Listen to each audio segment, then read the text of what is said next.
Some people think that our heart is our most vital organ. Actually, it's not. Our brain is. Our mind is a maze, a labyrinth of experiences from birth that creates the reality we live. God designed us to thrive on earth with joy through human interaction and relationships that shape and mold us. But what happens when those interactions break us and shatter the hope and the innocence we once held? How do we find our way home? How do we pick up the pieces? Can we ever be made new? There is hope for the brokenhearted because our Savior and Creator designed us to repair. We just need to be shown the way. Join us on a journey as we learn how to take Jesus to our past, restore what was lost, and bring healing to the fractured soul. There we are. Hey guys, welcome back to Resistance Chicks. We're your hosts, Leah and Michelle. It's Tuesday, which means it's healing for the fractured soul night. Now, this is the episode. It's going to be the episode. That Leah has been trying to get to. That's some nice. Wow. I just let it go like that. You did let it go. Mm-hmm. Let it go. Let it go. That's super fancy here. Anyway, this is the episode that Leah's been trying to get to for a few weeks now. You know, and I still wasn't able, just to be honest with you, we're going to let the Holy Spirit flow because when I was putting it together before, I was going to go in a different direction. Tonight, I'm hoping that this goes in the right direction that I am looking for it to go. It's going to. So I'm very excited to do this, but I don't know if you know anything about me. You've been watching me for some of you for a long time. They know more about you than you know about you at this point. So if you understand me, sometimes it's like that Swiss mountain bar that burned down where all the thoughts get stuck at the door. And Leah, no, that sounds terrible. Out. And ain't nobody getting out. Don't use that as an example. That was really bad. That was morbid and terrible and awful. My gosh.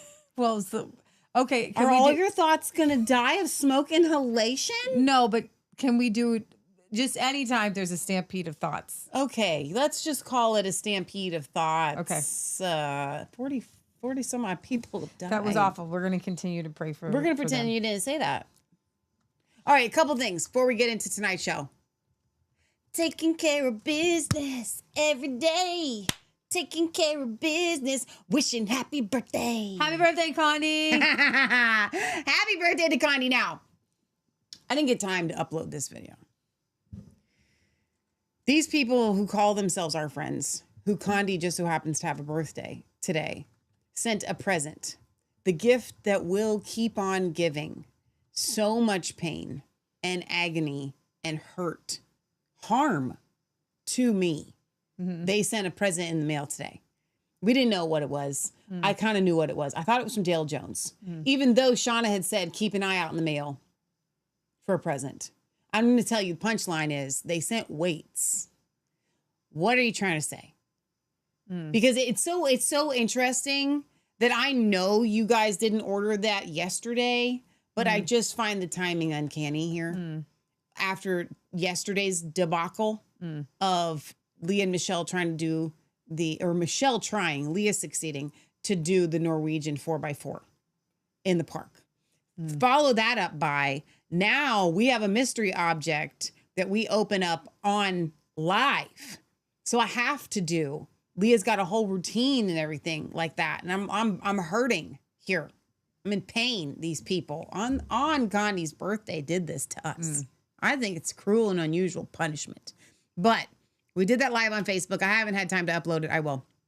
But if you missed yesterday's, please by all means go and check that out. It's something. It's quite something. It's fun. It's so fun. If you want to hear Michelle scream like she's having a baby, that's the video for you. It's totally it. Go do it. Okay. So, healing for the fractured soul, I have to say, has been one of the most unexpected, getting back to serious topics, unexpected transformations of my entire life. Didn't expect it to take the turn that it has taken, but specifically the past few months, as we have gotten into borderline personality disorder, narcissism, psychopathy, which is like being a psychopath, schizophrenia, all of these things, guys, I think that, the study of mental health is actually fairly new as far as the history of mankind goes, the way that we understand it. I think that without the power of God, you cannot fully understand it, which is why I think that the healing for the fractured soul is so powerful, because we are taking from the world and what they have discovered in the natural and combining it with what we understand in the supernatural. And I think it's in, is it John chapter 1? And then again, it's in the Old Testament where God came to heal the brokenhearted. I was looking that word up, and the brokenhearted and the contrite spirit, I was telling this to Leah today. That word for the brokenhearted, I don't know exactly what it is to just literally shatter something, to just break it into, I'm making this up, but like a million pieces. Just imagine something as broken as you can. But it's an action. Every other time that it's used in the Bible, it's something that's just completely broken, like that someone else did. Okay. So I think when we hear that scripture that God came to heal the brokenhearted, we just think that God came to heal some sad people. That's not true. God came to heal the fractured soul. God came to heal the fractured mind. God came to heal the schizophrenic. God came to heal the psychopath, the sociopath, the narcissist, the borderline, right? That is what that scripture means. And someone did that to you. So there is a lot of, it's kind of like beekeeping, I'll be honest, where there's 800 answers. And you ask any psychologist, any psychiatrist, any therapist, any counselor, and you will get 800 different answers for all of these things. You have some people that say that psychopaths are made, they're not born. You have other people that say that they are born, they are not made. I'm telling you, they're all made. I believe that truly. Somehow, in some spiritual way, at the very minimum, they're made. Okay? And so someone did this to you, and God wants to heal it, and God can heal it. But here's the very interesting thing. The world has some answers, but the reason why they don't have as many answers as we would hope that they would have, like they have more answers for cancer than they do for all of these mental illnesses that are actually physical. Okay. So we would hope that the world would have more answers. There's two reasons why they don't. Number one, they want to believe it's just all in your head. They don't want to address it from a physical, like there's something that's physically broken in you. Like if you're born without an arm, or you're born, with, what is that called when the kid has the heart failure, congenital heart failure? Is that right? You're born with some sort of, cleft palate, whatever it is, right? They don't want to believe at all that. Oh, weird. I know. It's whatever. I told the computer to give XSplit more. I know. You didn't change anything? I didn't touch anything, no. Okay. We're having some screen issues again. But this isn't expert. This is the whole screen. No, it's always been the whole screen. Okay. So it's okay. We'll manage. It's very distracting though. If I have to put a sheet over it, we will. Stop and the name of. There we go. Jesus. I clicked off of it, and hopefully that will help. Okay. They want to believe it's all in your head, and that it's not an actual physical thing. It is a physical thing, and it is in your head, and it's in your heart, and it's in your soul, and it's in your fiber of being, and the fiber of your being. And there is something to generational curses involved in all of this. There's demonic involved. So they can't address it because there is a spiritual component to it that they simply cannot fathom, comprehend, or fix. Right? So this is what I would say. The reason why the field of mental health is so underplowed is because it exclusively goes hand in hand with a spiritual component. Now, Yes, cancer has a spiritual component. Yes, heart failure has whatever you want to add to it. There's a spiritual component to all sin and sickness, but 1000% above all illnesses, there is a spiritual and demonic component to all mental health issues. And that, my friends, is why the world can only help you so far, because they don't have it. And that's why Lee and I are taking this full frontal approach. We're addressing it mentally. And that's what they do. That's all the YouTube videos will give you. Number one, the only thing that they really can give you is the mental. They can give you a little bit of medication. Okay. Sometimes they can give you mental stuff. They can give you some medication. That's it. We're going to go mental, probably not medication, but we're going to go holistic, nutritional, supplemental, the whole nine, food. And then we're going to go spiritual. And then I'm going to add an arm to the spiritual, and that is deliverance and demonic. Without all 4 of those approaches, you will never help anybody. Yeah. You can't just do one of those 4. Yeah. And I think that that's what is setting Healing for the Fractured Soul apart and the path that God's taking us down. So Leah, borderline personality disorder. You didn't put that word on the end, but it is. If you're going to look this up. I know. I didn't want to put it as a disorder. But if you want to do research on it, right, you really do want to add the word disorder, because that's unfortunately a thing. Borderline personality disorder, again, school of thought. The jury is out on deciding even what that is. Okay. And who can have it. There are people that will tell you that it's not as many people as you think. Lee and I are over here going, y'all got it. Everybody. Right. So my book that I want to write is we're all a little bit crazy. And it's not a negative faith confession. It's that the Bible, the more I do this show, the more I realize the Bible is all about healing for the fractured soul. That's it. And for some reason, we have not been able to, because we're I was listening to somebody talk about Anglo-Saxons are just so analytical.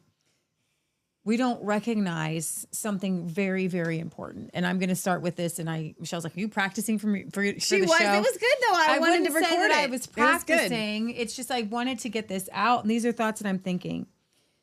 Right off the bat, when we're talking about a borderline personality, Michelle, if I touch you here, you don't feel much because you have your sweatshirt on. Right. If I touch you here, you feel more, right? If I were to poke you in the eye, you'd feel it pretty intensely. I have a better example. My thighs, normal versus after the last 2 days of what you did to them.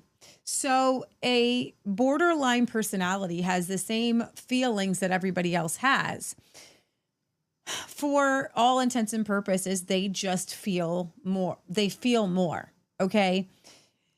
Whether they are born with that, because some people are born more sensitive than others, and that's a good, and if it's nurtured, it's a good thing.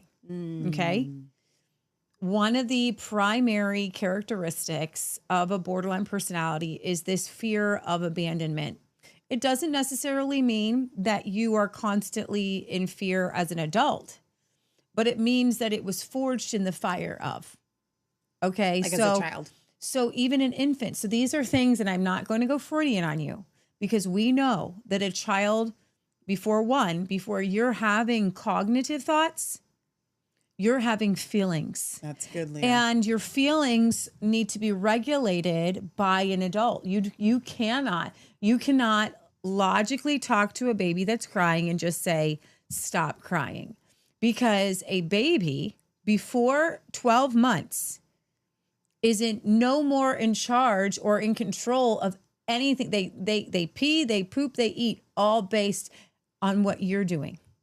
They're your sole, complete responsibility, everything down to their emotions. Okay. So if their emotions are sad, it's because they're literally sad. If they're screaming, it's because they're really in pain. The place where we are, our emotions are the absolute, just most honest, are when from 0 to 12 months. There's no way to make it up. There's no way to cognitively say or do anything differently. Your you're led by your feelings. I'm hungry. I'm going to cry. I'm tired. I'm crying. I'm hurt. I'm crying. I need to be held. So I'm laughing. I'm happy. So they are the most pure, the most innocent. They're perfect. They're the way they're supposed to be. All right.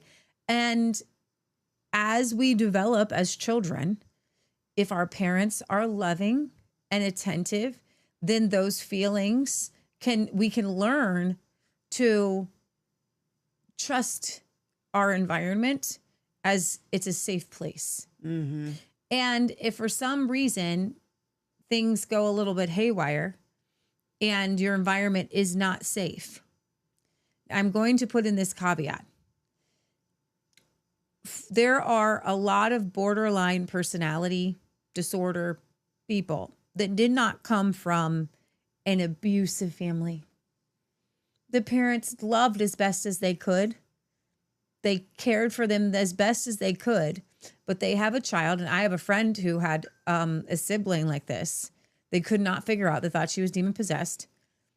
Why would she be normal, completely normal 1 minute, and just lose it like she was demon possessed? Probably throwing, screaming at things, just hot and cold, and then it would turn off. It's more simple than demon possession, but there is obviously a demonic element there. Somewhere along the way with her, she began to feel things at a different level than other people. And just trying to reason with her actually made her feel more angry because nobody was validating the fact that she was feeling crazy. She was feeling angry. And if you are in a relationship with a borderline person, if they're your husband, your wife, your sister, your brother, your children, and it leans more female, but men can be borderline personality as well. And I'll get to the characteristics of borderline personality, but the basis of what you can identify as a borderline personality is that they will react to situations in a way where you don't understand why they're reacting that way. You can maybe understand why they're upset, right? But not why they're the level throwing things, why they're throwing plates against the wall or putting a hole in the wall or something. What happens is if you get pulled in, it's a tornado, and suddenly you know what happens in a tornado. The house gets picked up, the car gets picked up, and everything's just flying, and you're flying. And then when you're done, you're like, well, I didn't mean to say that. And the other, oh, I didn't mean to say that. Because your emotions were speaking things that you were not able to have a gatekeep on. Yeah. And you weren't actually thinking through the consequences of what you're saying. You're thinking a lot. You're thinking about what you're going to say next. You're thinking. You're not turning off your thinking. Mm-hmm. You're not thinking 10 steps ahead. You're not able to think, what do I want out of this situation? How do I obtain that from a calm and rational place? So in a person who's been diagnosed with borderline, there is a lot of help, but getting somebody to recognize that they are borderline is going to be the first step. And I would like for every single one of you listening right now to open up the possibility that you have borderline traits, because I'm going to tell you something, you all do. If you have ever gotten in a disagreement with anyone, that is a teeny tiny borderline trait. If it has ever escalated to where you've ever felt bad for saying something, that's a borderline trait. Would you like to use me as an example? Because I'm happy for you to do this. I was not ready to do that. If you're ready bursting at the show? seams, I'm not ready to use you as an example yet. You mean at this point in life, or at this point in of the show, or today's show? No, but if you'd like to chime in, feel free. I just think having an example might be very helpful. Do it. Listen, Michelle's Dirty Laundry has all been aired on this show. I don't think there's anything we're keeping back. I think this episode is going to be so helpful because I would say that because of my upbringing and because all these videos that I'm going to play for you, you're going to see that borderline personality is in a lot more females than you expect. and it is a lot female, but it's male too. And when we have to radically accept how we were raised, what happened to us, or how we might be actually a little bit more emotionally sensitive, because as Christians and as good citizens, we want to be able to communicate with each other in a healthy manner. But sometimes, and I'll give it to you in a second. That's fine. Go ahead. Sometimes our emotions do not allow us to do that. We physically cannot. And so you have to understand something about a person with borderline. And I'm going to talk about the difference between a borderline and a narcissist. And just hold your thought for a second if you can. It's not going anywhere. It's my whole life. Okay. So I think one of the best ways to start out with describing a borderline is to contrast them to a narcissist. That's good. A narcissist basically is a borderline that has reached the end of all empathy and decided to turn it off. A borderline, in my opinion, from what I've been studying, from what I understand, are those who say, I know that feeling these feelings is pretty awful, but if I turn them off, I will truly become a monster. It's a lot of people with borderline, they'll throw things, they'll get angry, they'll say horrible things, but they will come back and apologize. They will feel badly. They don't want to hurt you. That is not part of what they've set out to do. They want to stop hurting. They might have a false perception of what you said. They most often have a false perception of how you're treating them. Mm-hmm. Okay? But it's a perception nonetheless that they believe is true. And so they act on that. But then, especially in relationships where they love people, they're the ones that are, once the emotion is gone, they're so, oh my gosh, now I have to go apologize. Why did I say that? What did I do? Okay.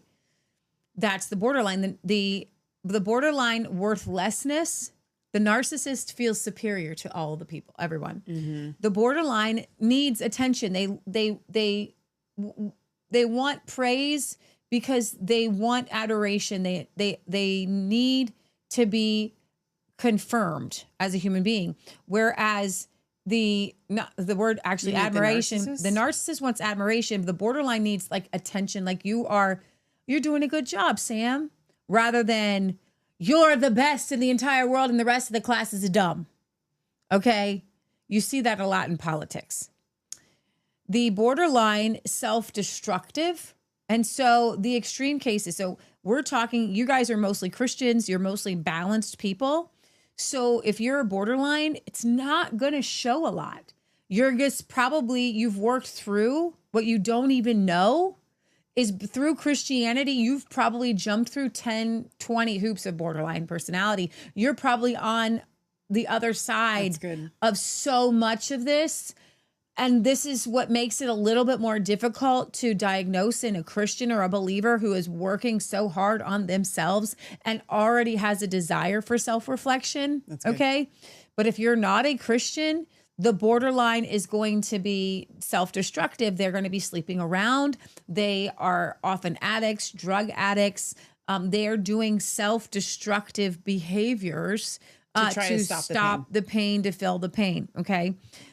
The narcissist actually has a relative stability in life.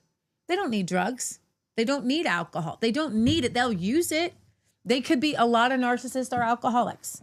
Okay. But in that, that's probably just a little bit of the pre-narcissist borderline coming out. Because again, from what we've been studying, a narcissist is one step above a borderline. So you're still going to have those borderline personality like emotions that might pop up. The borderline has a reliance on others and desires to have people in their life because they enjoy people in their lives. Whereas a narcissist sees all other people as just for personal gain. Yeah. I'm sorry, Dad. I do love you, and I know you went through borderline because I know you had a horrible childhood. I do. And I have, through all this, I've learned to actually have a tremendous amount of compassion for a narcissist who was broken into being one. It doesn't mean that they're safe to be around, because narcissists will destroy you. Okay. Because they don't know how to love. They don't know how to empathy. And the difference between a narcissist and a borderline, narcissists don't know how to come back and truly apologize. They don't feel bad for what they did. They may feel bad for consequences, as we were talking about. It's called regret. But they don't feel regret. They don't feel empathy. No. They feel, when I say it's called regret, they may regret the consequences. That's all they have. But they just kind of regret that. They don't feel remorse. Remorse, right. So a borderline personality is way more common, easier to treat, and you can be in a relationship with a borderline personality. A narcissist, you cannot. And here's the caveat, though. I don't want to interrupt you. You can have people that have narcissistic traits without them being a clinical narcissist. Absolutely. And that's where it gets tricky. You can be in a relationship with those people, but it's going to be difficult because their narcissistic traits are going to flare up in certain areas. And they need to be working on themselves. And they need to, here's the thing. If you're in a relationship with somebody, they have to have a semblance of remorse. Yeah. They have to be able to feel something. Right. Okay. They have to care about you in some way. I guess the reason why I want to differentiate is because we often say when we're talking about, clinical narcissism, we say, and Leah and I have had this discussion as we've been going through this, trying to it's hard. These it's terms hard are very because difficult. there's like 40 points. Which ones do you fit? And some people don't fit in all the points. When we tell people that narcissists do not feel empathy, well, it feels very black and white. They do feel they because you can have a person that has a ton of narcissistic traits, but you know that they do feel empathy in different areas, and so they're somewhere in between. Well, and then You know what I'm there's, saying? not to make it more confusing, but narcissists and even psychopaths have empathy in that they're able to sense how you feel. That's the basic of empathy, but actual compassionate empathy. Who was it the other day when we were listening to one of them and they were like, pretty much everybody is a narcissist to some degree because Even the victim, especially you the putting victims, on your face mask first is a narcissist, right? Yeah. Like we all think about ourselves. We have to feed ourselves, we have to clothe ourselves. I actually don't categorize that in narcissism because that's just called being human. But that's kind of the trajectory and the line that that we're dealing with. Again, all these phrases are new. We're using them because they are a language and they're helpful to help us categorize. They're words that people kind of already understand. You could apply any other words. So borderline traits are really going to help. They're really going to be good for this show if you have borderline traits. Yeah. Because even if you're not full on, like, well, I don't fit the diagnostic criteria. Let me explain to you guys. I don't want you all to be put in a box. Don't do that. Of who you are, what you are. But it's helpful if you see some narcissistic qualities and you can recognize those in yourself. That's pretty good. That's good. Let's work on that. If you can recognize some of this, the borderline personalities, it's good. Let's work on that. Why do I feel this way? Okay. Why do I do these things? And when we talked about schizophrenia, so schizophrenia is characterized by a primordial phase where you just kind of go numb in life. Prodromal phase. That's a different word. Primordial is a word. It's called prodromal. It's a hard word. Prodromal phase where you're going numb in life, loss of appetite, loss of all things, and most clinicians would call you depressive. Then what happens is the psychosis sets in. You begin to see things, maybe It's hallucinate. called a break from reality. So my Uncle Jack, we didn't recognize that, like in the past, he's heard voices. We thought it was the alcoholism. He used to be an alcoholic. He was misdiagnosed. We're working on maybe, we're just learning a lot of this stuff happening right now in our own family. It's kind of great to kind of point some things out. COVID actually triggered like a schizophrenic break in my Uncle Jack because he was seeing a cup on top of the TV. We didn't know what it was. We didn't know what was causing it. We even told this to his doctor, and his doctor was like, I don't know. And I'm like, okay, well, let's go back a little bit in his history. And, he's heard voices before. He's had visions before.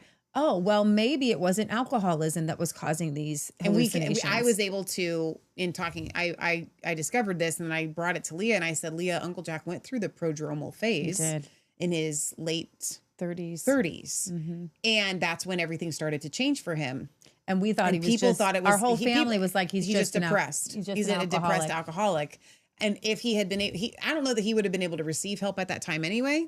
And he was having seizures. He was having epileptic seizures. Well, he lived in the house across the street that's been since torn down. Not across the street, but in the back of the house that my great great uncle Charlie had built. And the windows had broken, and animals were living in there. There was no water. There was no electricity. And everybody thought he was depressed because his wife left him. Now, we all know from our research on schizophrenia that stress can overwhelm the system and then cause a psychotic break. And as your brain is not able to function with everything that's happening, then your psyche breaks down. And this happened like during my cousin's high school years, and they used to have to come over here and shower in the basement. And and even before that final phase, as the prodromal phase was taking place, he couldn't clean, and he would get angry. He lost his job. Yes. And his wife left him. It all just hit at once. And my mom would go, but this was part of it. My mom would go and clean. So one of the, say it again. Prodromal. Well, you can't take care of yourself. You can't clean. You can't bathe. You can't do those things. And then, so these things need to be diagnosed so that we can help the people. And we actually presented, and I'm going to cry thinking about this. We're very open and honest in our family because we think that that is actually more helpful, especially when spoken in love. And we actually spoke to our Uncle Jack, who we feel has a little dementia going on as well. And we said, I think, Uncle Jack, you have schizophrenia, and that right now he's not in a place that's dangerous. Like, he talks to the TV and stuff. He talks in his room, but he's in a place he's okay. So he doesn't, like, maybe we get him some help, but like back in the 90s, a doctor and a therapist would have been incredibly helpful to help him through a lot of these things. And so he didn't have to live. Like, we and my mom brought him back from the brink of death. God did. Amen. And when we moved in, like, he could not take care of himself. He was throwing his pee outside of the window. He had a mold under his carpet this thick.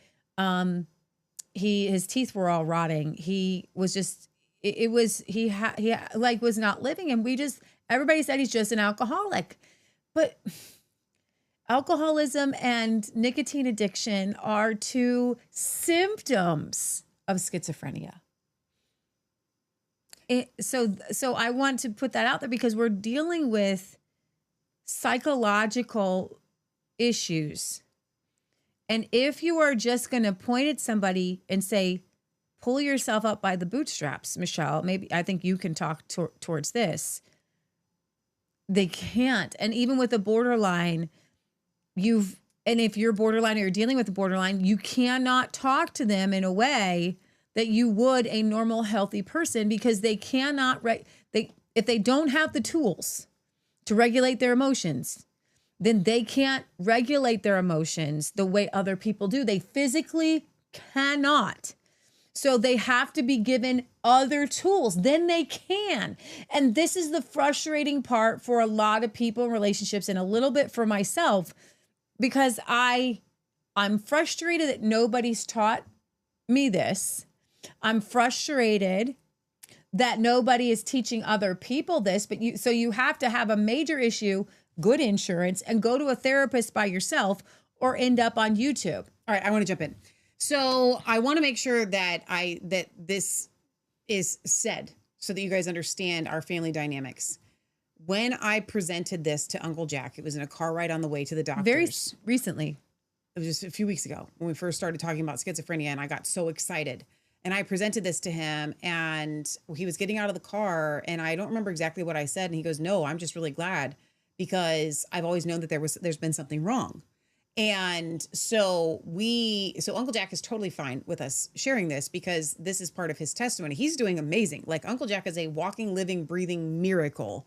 And to have this diagnosis is probably one of the most freeing things, because what happens with these people that go through the prodromal phases after a stressful life event is the people around them judge them and say, why can't you just pull yourself Why together? can't you work? Why can't you do so he has had all of these judgments from everyone in his life since this happened. So the last 20 some odd years.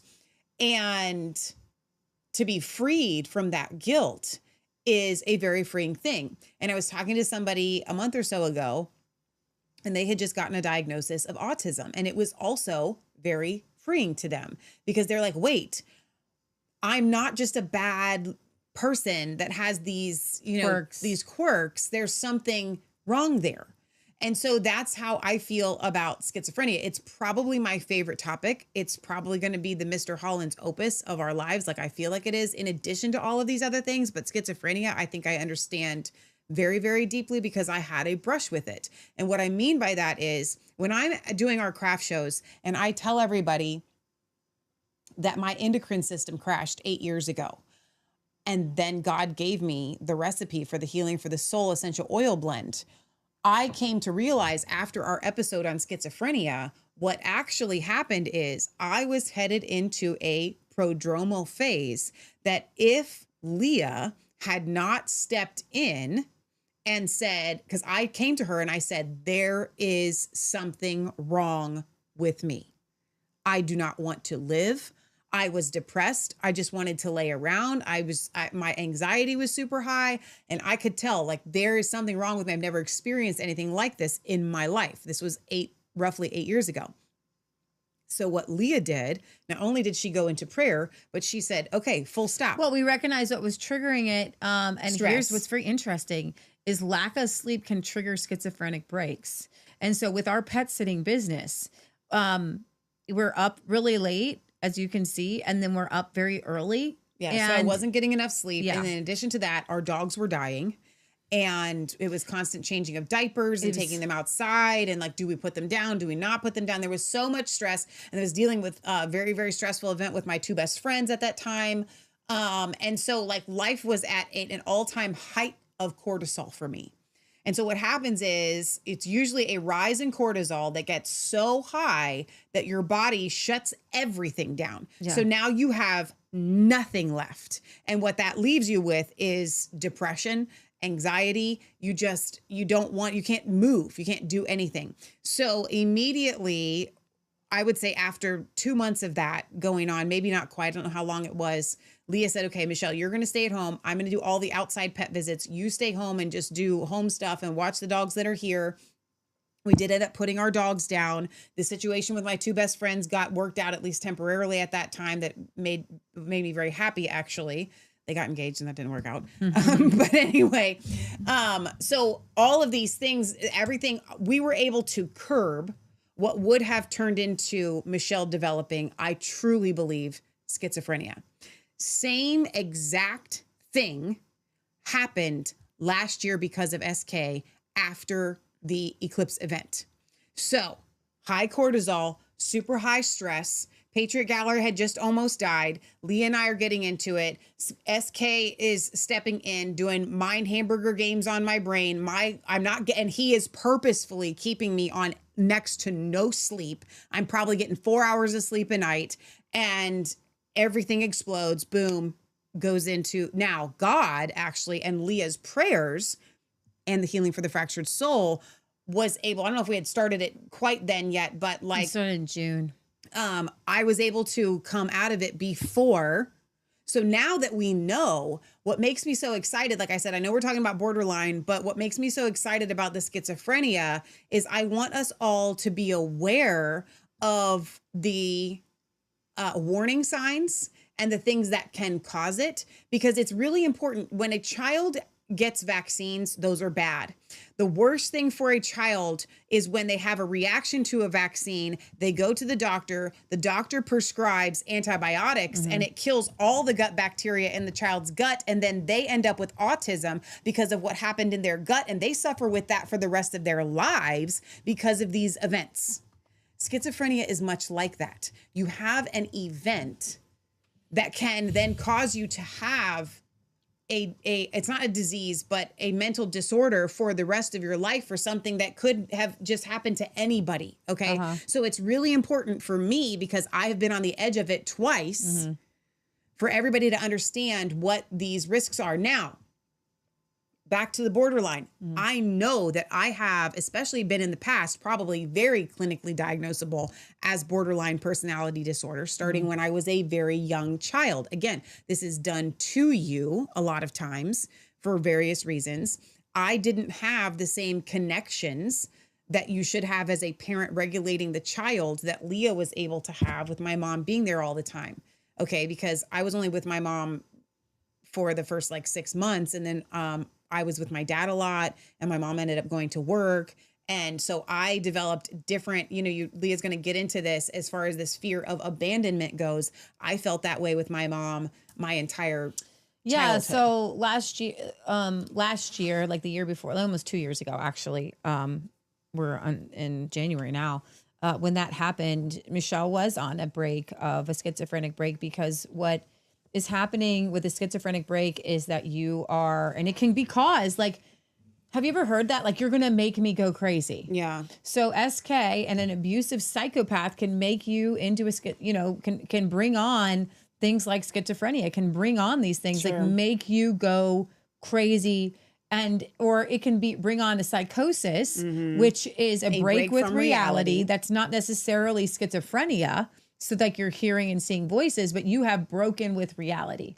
And now you have the diagnosis, clinical diagnosis, is that you do hear audibly or internally or see things that are not there. Right. Okay. So there are different levels of psychosis, but it's helpful to kind of put them into a basket. When you have full-blown schizophrenia, you are more likely to have those auditory hallucinations. Like, your brain is literally creating things that you see, and you're literally hearing voices. And those people, I'm going to tell you here on Resistance Chicks, might need medication. Sure. Because you can't even function and begin to work if you're actually, like, you're seeing, like, medication. They're tripping. So your body will not stop producing dopamine. The same thing applies to a lot of people that have like Hashimoto's and different disorders like that, where the body is producing too many white blood cells, or, just different, like an immunosystem responses. Yes. Is your body creating too much of an immune system response? The same thing happens with schizophrenia, where your body shuts down, and then all of a sudden it's like, oh, we need to turn the system back on. Let's just send a bunch of dopamine. And so then you're always tripping. So here's the thing. I am not going to ever encourage anybody to take medication. But there's natural things that you can do as well. There are natural things, and I would lean towards that. But there are people who literally see things, and we need to help people like that. Right. And they're hearing voices, and we need. I think Timothy McVeigh was schizophrenic. He was hearing voices and seeing things, and there's a spiritual component where we may need to cast out some demons. There is a nutritional component, and I just wanted to throw this out there. We're not talking about bipolar when we're talking about borderline. That is completely different. But it presents, it seems similar on the surface. Yeah, but I would say that bipolar seems a little bit more schizophrenic, because a bipolar is going to be manic. Like, usually you're going to have a true bipolar person has periods of manic where they don't need any sleep. Okay. They're going. They're super energetic. They may be gamblers. A lot of bipolar are drug addicts, and then they could crash, but they don't do so in the same day. This is It's a time period. It can go on for months. So they're just like, go, go, go, go, go. And so those are a lot of the drug addicts out there that are just like, I got to get high and I can't stop. And this is who I am right now for like months or weeks at a time. We have a dear friend who was diagnosed with that.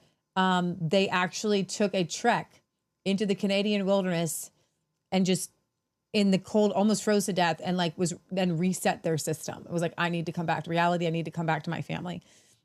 And maybe they want to tell their story one time on the show. And so a bipolar is on the edge of psychosis as well. And the difference with a bipolar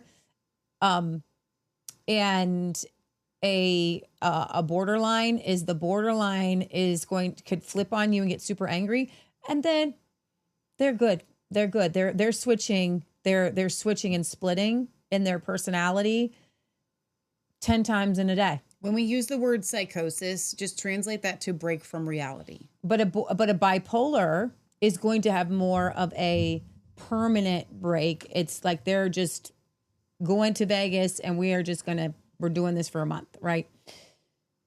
You can spot what's going to flip in a schizophrenic. You can spot what's going to split, what's going on with a bipolar, and you can spot what's going on with the borderline. With a borderline, it's a little bit more calm. You don't have to panic as much because they'll come back to reality maybe within 5 and 10 minutes. That's good, Leah. The emotions leave their system relatively quickly, okay? I'm saying this as a word of caution. A bipolar, when they flip, they flipped. So why is that important to know? You got to catch it. And I was talking to a friend of mine whose husband is bipolar, diagnosed as bipolar, and hasn't had an episode in many years, but used to have many. And she said she could watch his eyes, watch his body language. And when she learned it, because she went through many years of prayer and fasting and therapy and just deep prayer with people, like, where is my husband? Where is he gone? He's gone. I don't understand where he left. When he left the building for good. And she didn't know when he was coming back.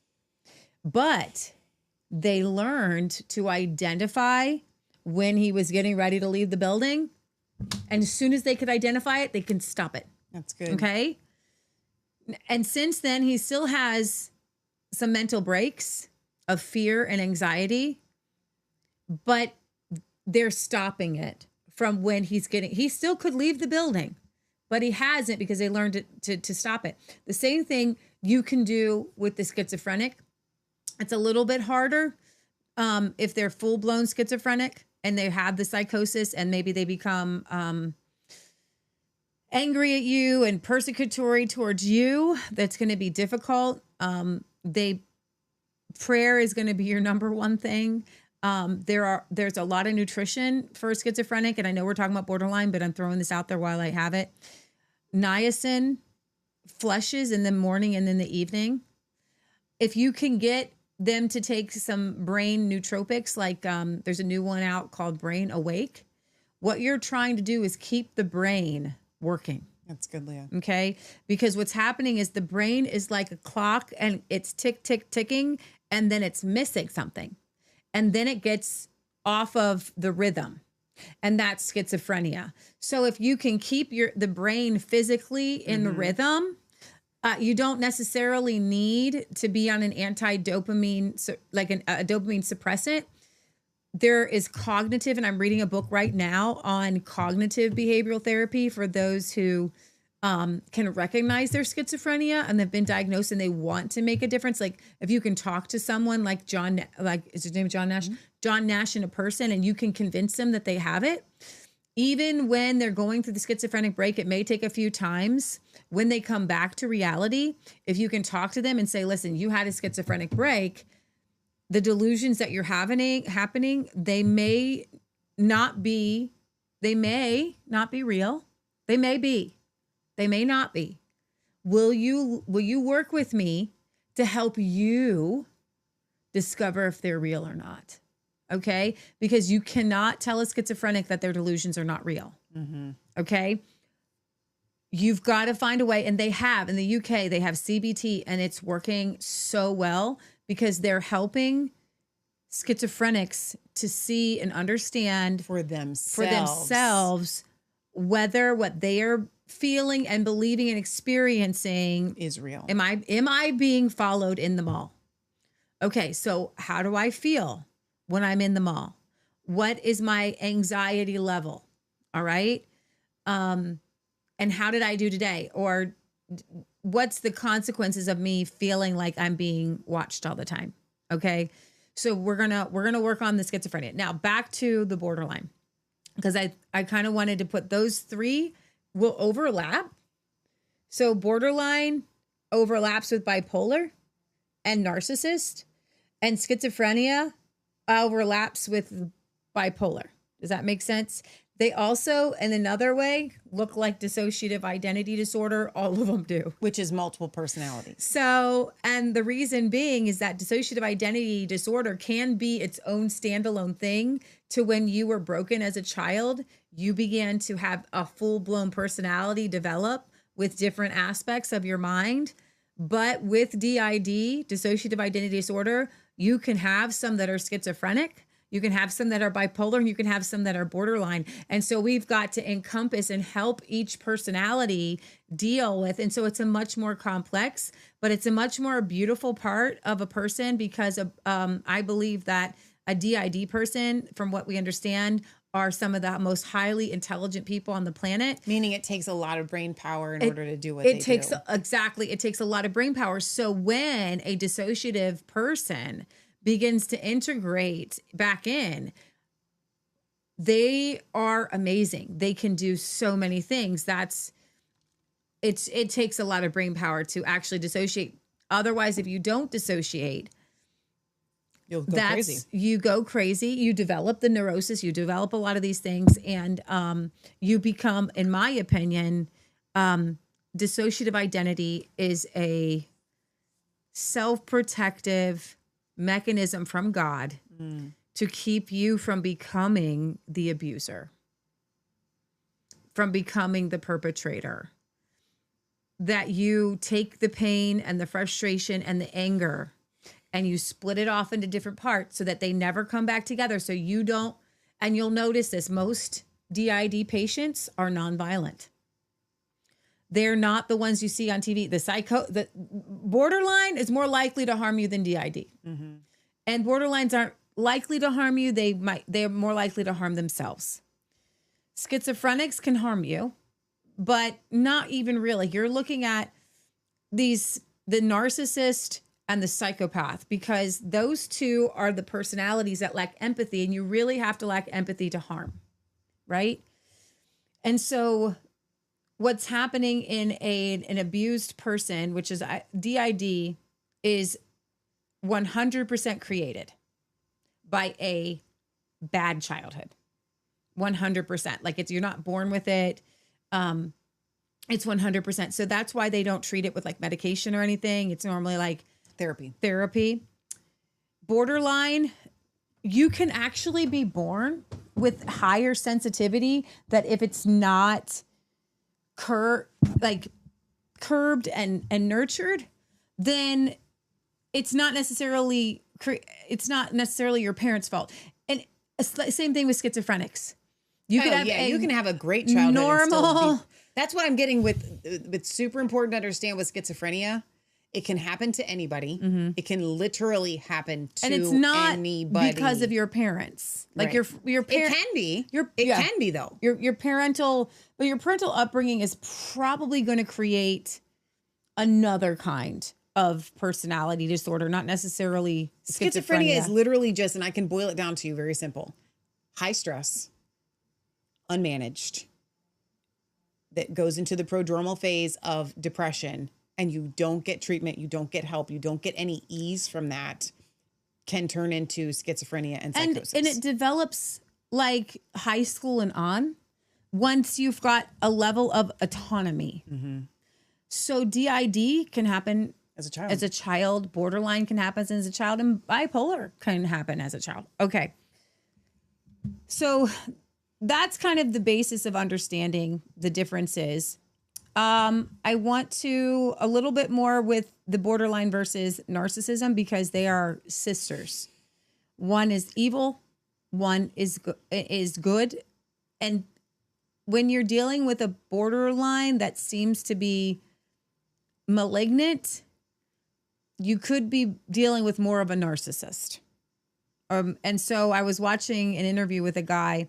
He's like, if you're dealing with a woman who is mean and nasty and the love bombing is not borderline. Love bombing is narcissist. A narcissist is setting out to pretend like they love you, whereas a borderline does. That's good, Leah.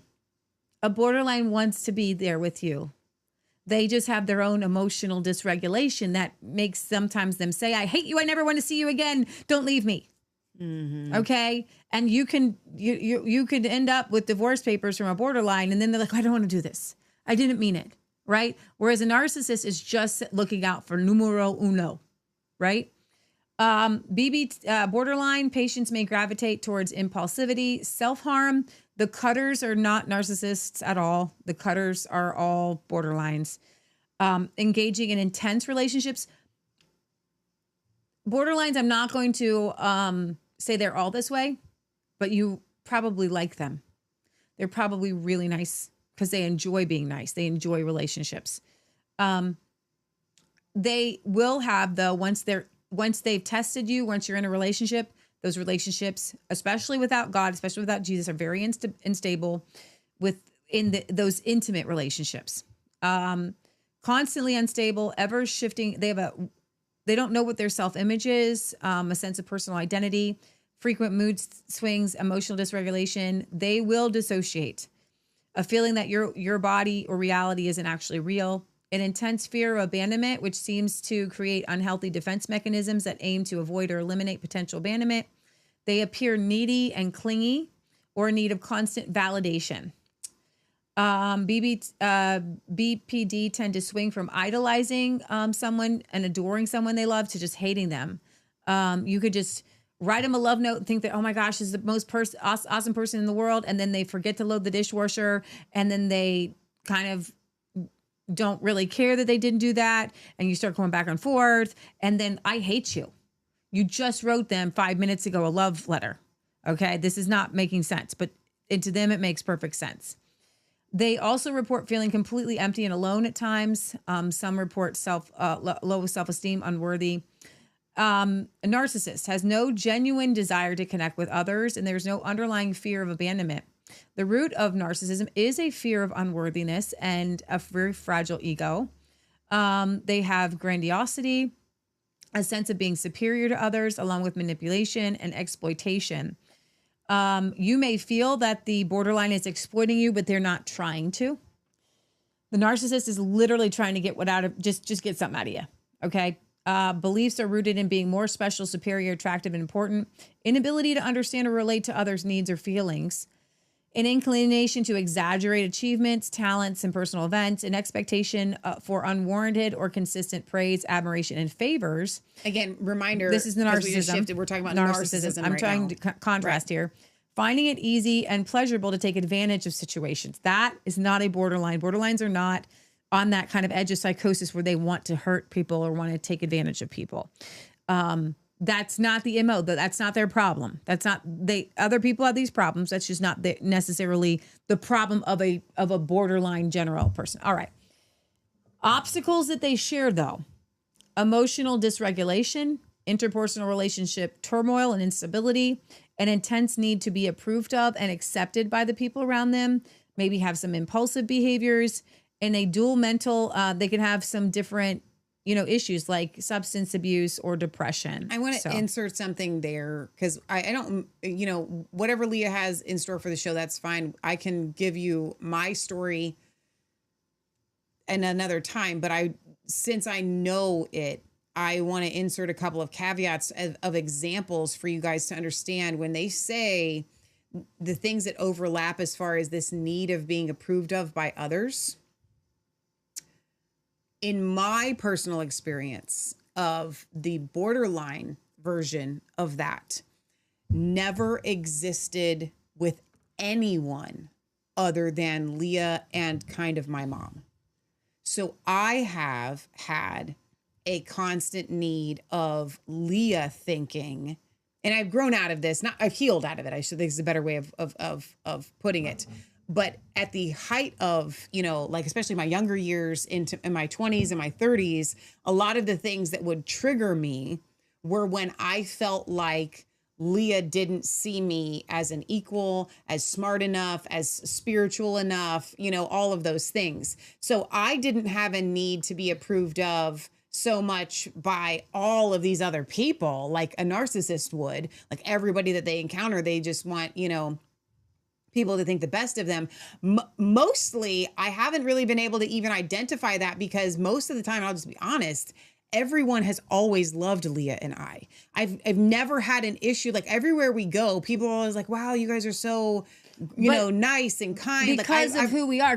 If we were not raised to be Christians, if we were not raised to be actually very extrovertedly loving of other people and caring of other people, then that need would never even be filled and it would just be a dark black hole. Right. So I guess what I'm trying to say is I can't identify with a need for other people to love me because I've never had the lack of that. So can you see and I can think of a person who needs validation. And I know borderlines who are borderline with people who are not their family and lose it with people that are not their family. And that needs you to praise them for their outfit, for the thing that they did.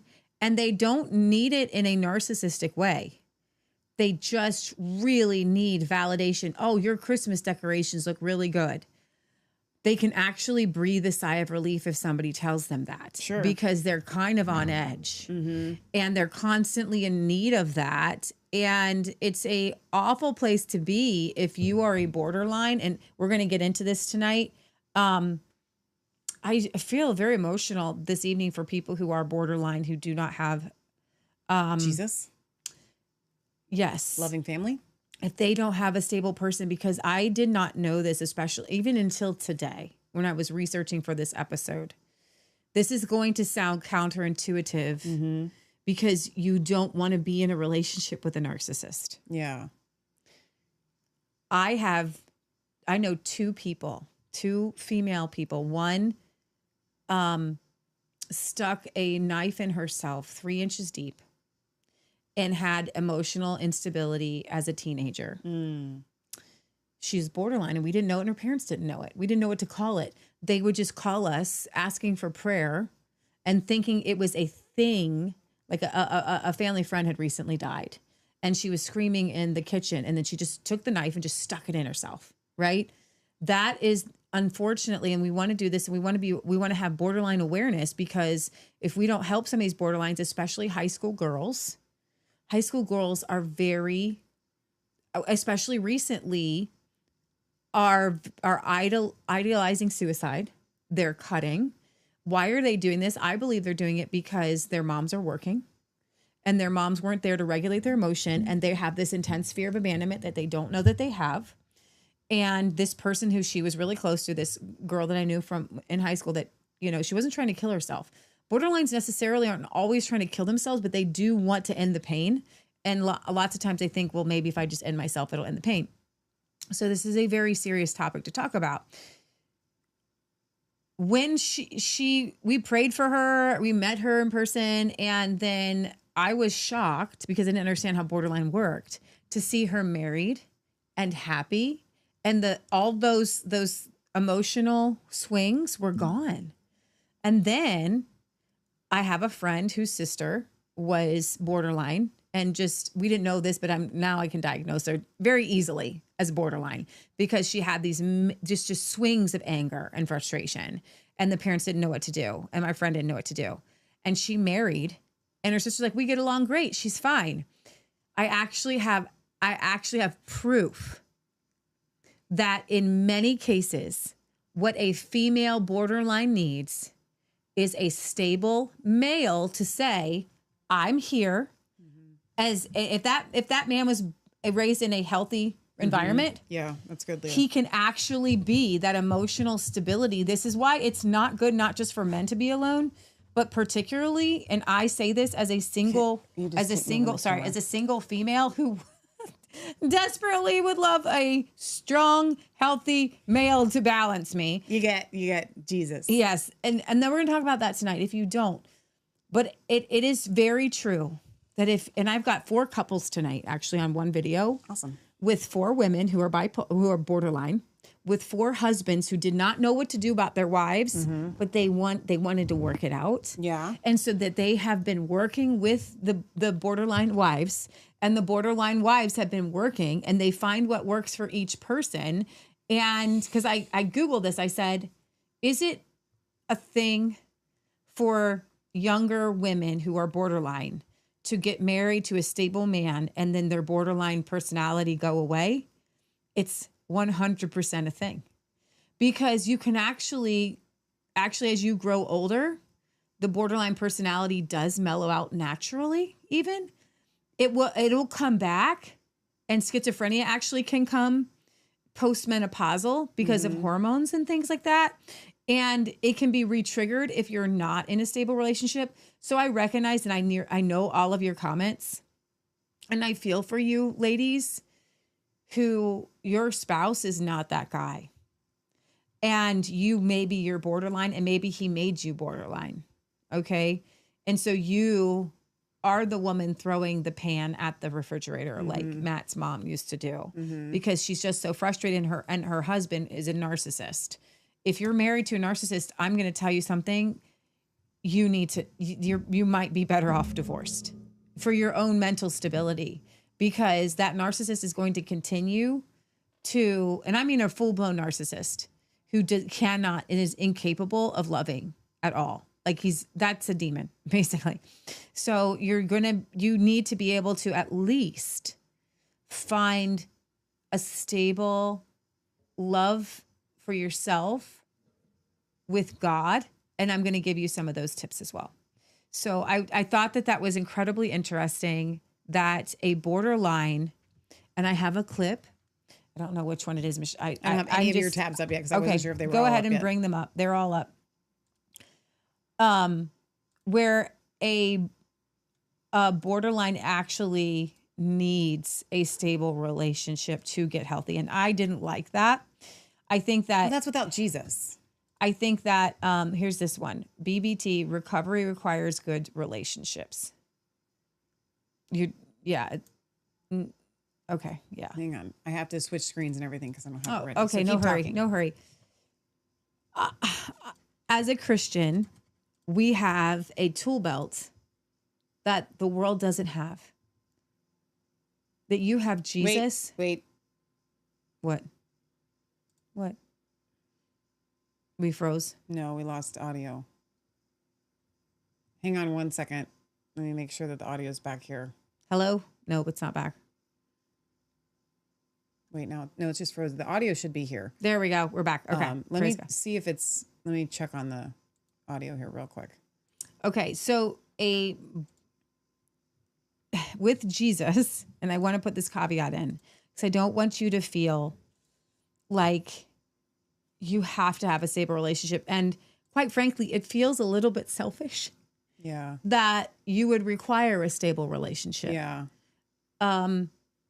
Because that's asking a lot of other people. Yeah, you can't do that. You can't put that because kind of a borderline person is highly emotionally reactive, and 9 times out of 10 is going to say mean things to their partners or to their loved ones, even if they don't mean it.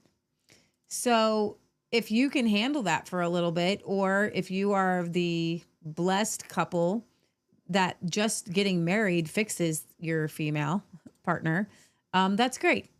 But if you've got a borderline child, if you've got a borderline mom, we're going to have to deal with other things. We're going to have to help them and help each other.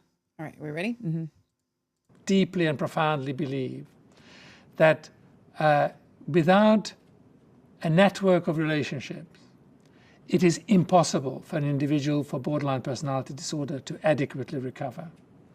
And it needs to be a set of relationships that are mentalizing, which is just a silly word for saying that they feel understood, treated as agents, taken seriously, that where decisions are shared with them and are not simply made about them, where another person becomes interested in their subjective state sufficiently for them to start feeling trust of that person, which enables them then to open their mind to a completely different way of looking at the rest of their lives, which probably is what's ultimately curative. I can imagine that even without a therapist, a change in social environment can move a person from a situation of mistrust to a situation of trust, where they're once again open to the social world around them. And to me, it's that movement that actually generates recovery and generates a recovery of the capacity to be aware appropriately of the social world. There we are. That's it. That's all it. Okay, that's good. I want to play the video right next to it, and then we can kind of break that down. Oh no, it's actually over here because you opened it up at a different place, right? It's like 2 from this little swirly thing. Okay. Escape behavior? No. Okay. Nope. One more? Oh. Wait Nope, a minute. that's I the one we thought I just had played. it up. Hang on. Wait, what's this one? Hang on. It's over here actually. Okay. Yeah. Life is a great teacher, and psychotherapy can accelerate the lessons that life would otherwise teach. The lessons are that it never works. They never can sustain the relationship which is based on this idea that somebody will never leave them or will never disagree with them or never disapprove of them. It just isn't going to happen. Pause that real quick. Now, So I'm not over the moon with the whole borderlines are afraid of abandonment. He just explained, yes, leaving you is one part of it, but disagreeing and disapproving, those are all the same thing. That's good, Leah. So a borderline is hates disapproval and doesn't want to be have somebody feel like they're not adequate. Well, so I watched a movie last night where the female says to the male, are we having our first argument? And he's like, no. And she's like, well, I just felt like we were on 2 different sides of this. And he said, we're always on the same side. Just let's start there. We're always on the same side. So I think that what Leah's saying is with this fear of abandonment isn't necessarily I'm afraid that this person will leave me, but rather I'm afraid that the unit that we have created, the connection, the cohesiveness of our connection, I'm afraid that you will leave me from that If place. you don't see it my way, yes, then that's a fear of abandonment of us being together and close. I need you to see it my way. Yeah. Okay, that's the same thing. And I feel like that's so much more understandable for people, even though there is this idea of fear of abandonment. Like that's a very basic primal feeling. you get a treater involved in this, the same thing can happen. There's high hopes that this is a person who's going to really care, but the hour ends, they go home, they have their own life. It is inherent in the therapy relationship that there are limitations of availability and shared attention with other people. Right. Some patients get reconciled to this, and they create relationships which are not so exclusive or where their hopes are not so high. But part and parcel of that often is some kind of depression that's associated with that they will never, ever get what they feel they really need, and that they have to settle for many relationships that are more stabilizing. Each of them serves some of this function, but none of them is really, really fulfilling. So it's the unusual borderline, but it can happen, who can get into a relationship which is truly corrective of this basic handicap. It can sometimes occur through a stable partnership with another adult. A few times with therapists, but largely it's the therapy relationship is a springboard for doing better in the outside world. Do you and you might be able to get understand a partner in the outside world, which really is That's the fulfilling. And healing. after a period of time, your attachment becomes stabilized and more secure. Sometimes it happens when someone with borderline personality disorder has a child, and the child provides a corrective relationship. It's a kind of non-contingent relationship where they really can feel fulfilled, and they take into themselves a better sense of themselves as a good person, and that then gets internalized. That's the word I was looking for. That makes them more secure in their other relationships. But it doesn't happen that often. I think inherent in what I've said is there's a lot of good luck. You find a partner who is really able to manage the vicissitudes which occur in the first couple of years of feeling rejected unnecessarily, perceiving anger when it isn't there, being very overreactive to criticisms, and but sustains it. And over time, the person learns to trust that person, and in the process of that corrective relationship, internalizes the idea that maybe I'm basically okay, and maybe I'm not such a toxin. And that's the way it would occur with a child also. So my mom said that when she had me, that she felt love for the first time. And I know that she was raised in a very stressful and chaotic environment. And we've talked about this a lot. And we try to use ourselves as examples. And with borderline, I have a whole lot of examples around that aren't just me and my family, but I know so many. And even people who work on it. I have a friend who often, and especially when we first met them, would lose it on us. And it would be so strange because it would come out of nowhere. Nobody that I'm going to mention, but I've had a few clients go off on me on things that just don't make sense. And then it's almost like they expect you to walk away from them. And when we give the love and the understanding and the it's okay, we're not leaving. Yeah. So I can know when somebody's an abusive person and we do walk away. Sure. And then I can see when you're not acting rationally, you're a broken person. And even though you've probably done this 10 times to me, what's interesting is a true borderline will come back and apologize. And it's hard to apologize. Yeah. But a borderline's used to it because they need to do it a lot. Right. And when you have a borderline adult who will apologize, please work with them because to have an adult like friend or even acquaintance come and apologize to you, that takes a lot of effort. Well, and so please give them grace and time and prayer. There's a lot of confusion and misconception around people that will hurt you and then they just come back and apologize. Abusive men, especially husbands, will often do that. And so there's a big difference between just having a toxic, abusive husband and having a borderline husband who genuinely wants to seek help, who genuinely doesn't mean to fly off the handle. And then you can work with that person, but you will need to seek professional help, spiritual professional help, especially if it's a male. Especially if there's violence in the relationship. Right. If there's violence, you're probably going to have to split homes. You're probably going to have to split up. Well, okay. It depends. I mean, like if there's actually physical violence, yes.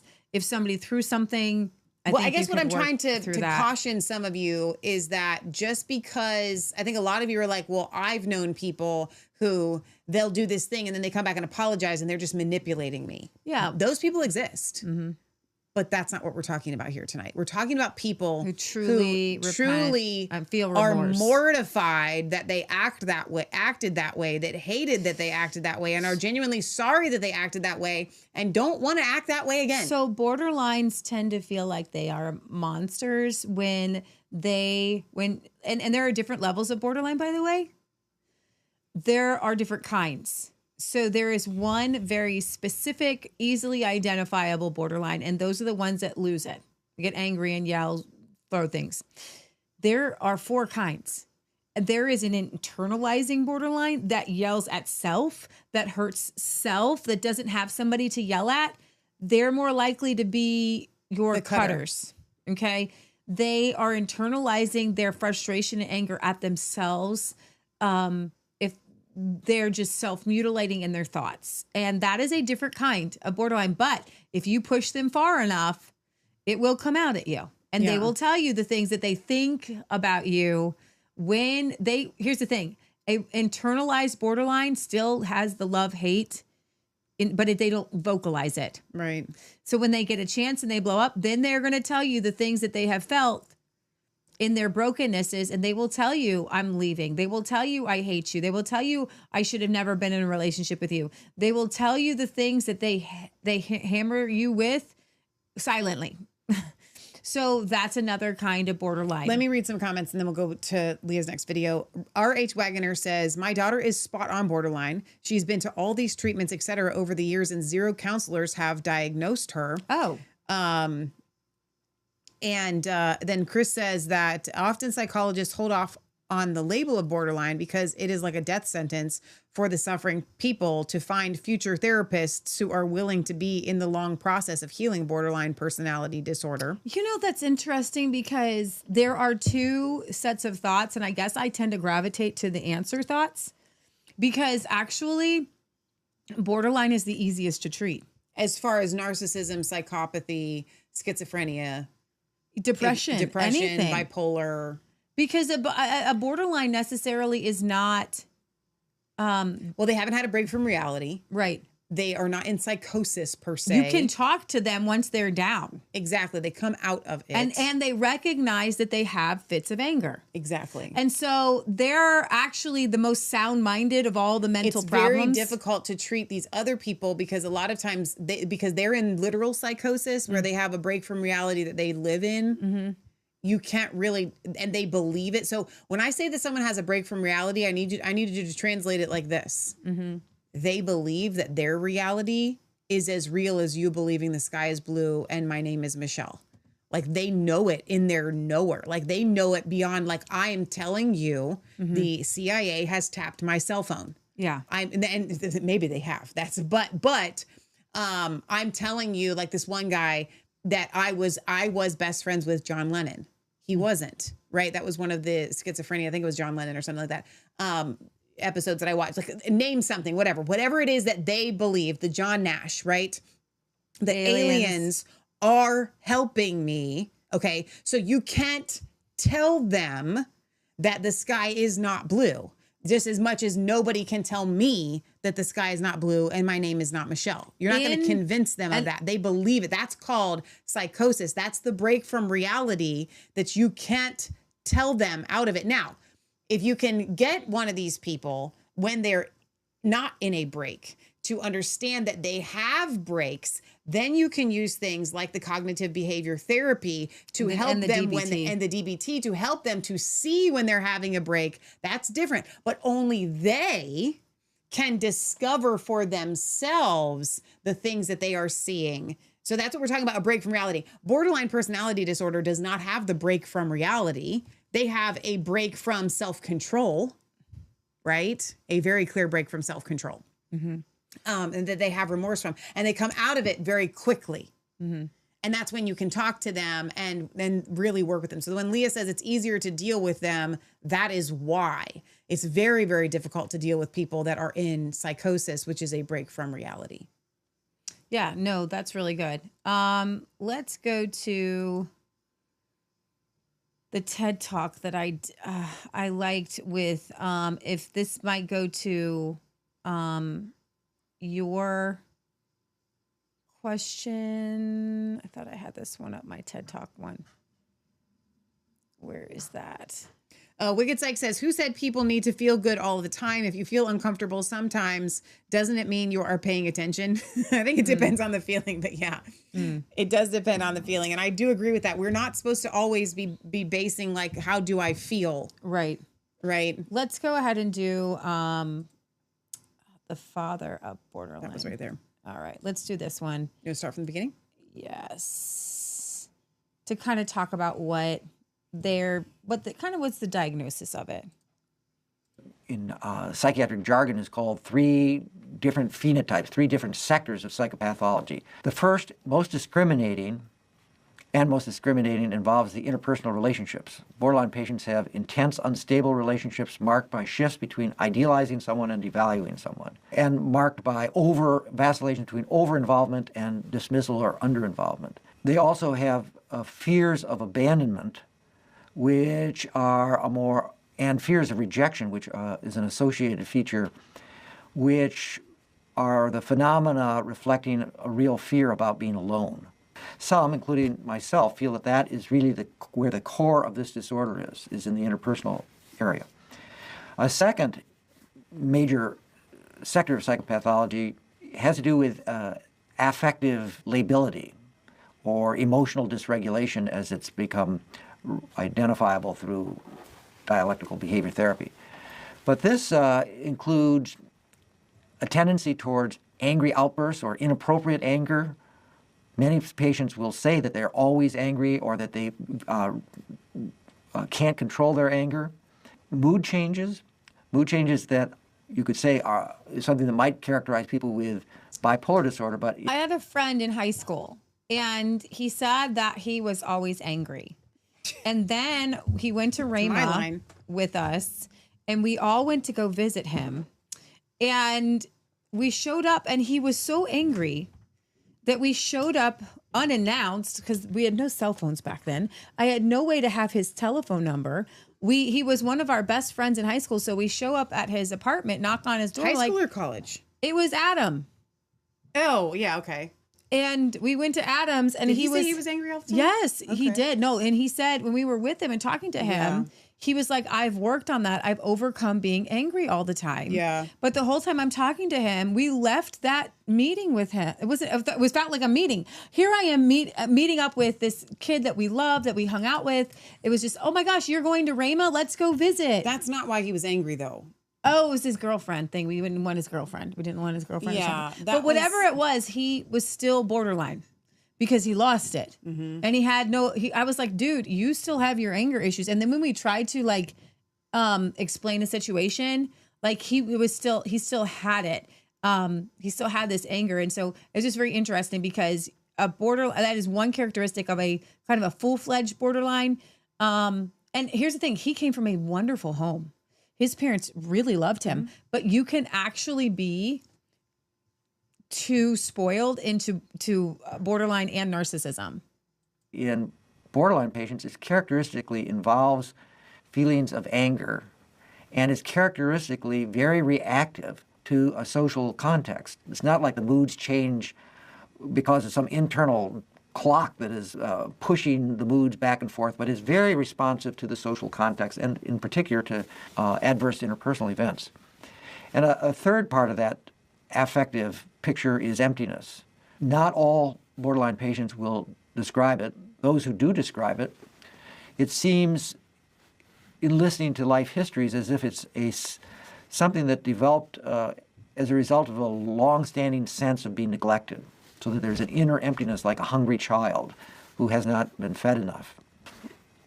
The third sector of psychopathology belongs to the behavioral problems, and here deliberate self-harm, recurrent suicidal ideation and or acts is sort of the signal symptom of borderline personality disorder. Borderline patients often do hurt themselves and hurt themselves repeatedly. The more they do that, the more apt they are to be suicidal. Self-harm acts are both something that are self-punitive and a way of easing this dysphoric states of mind that they can't relieve otherwise. It also can become a call for help, a way of eliciting supportive responses from others.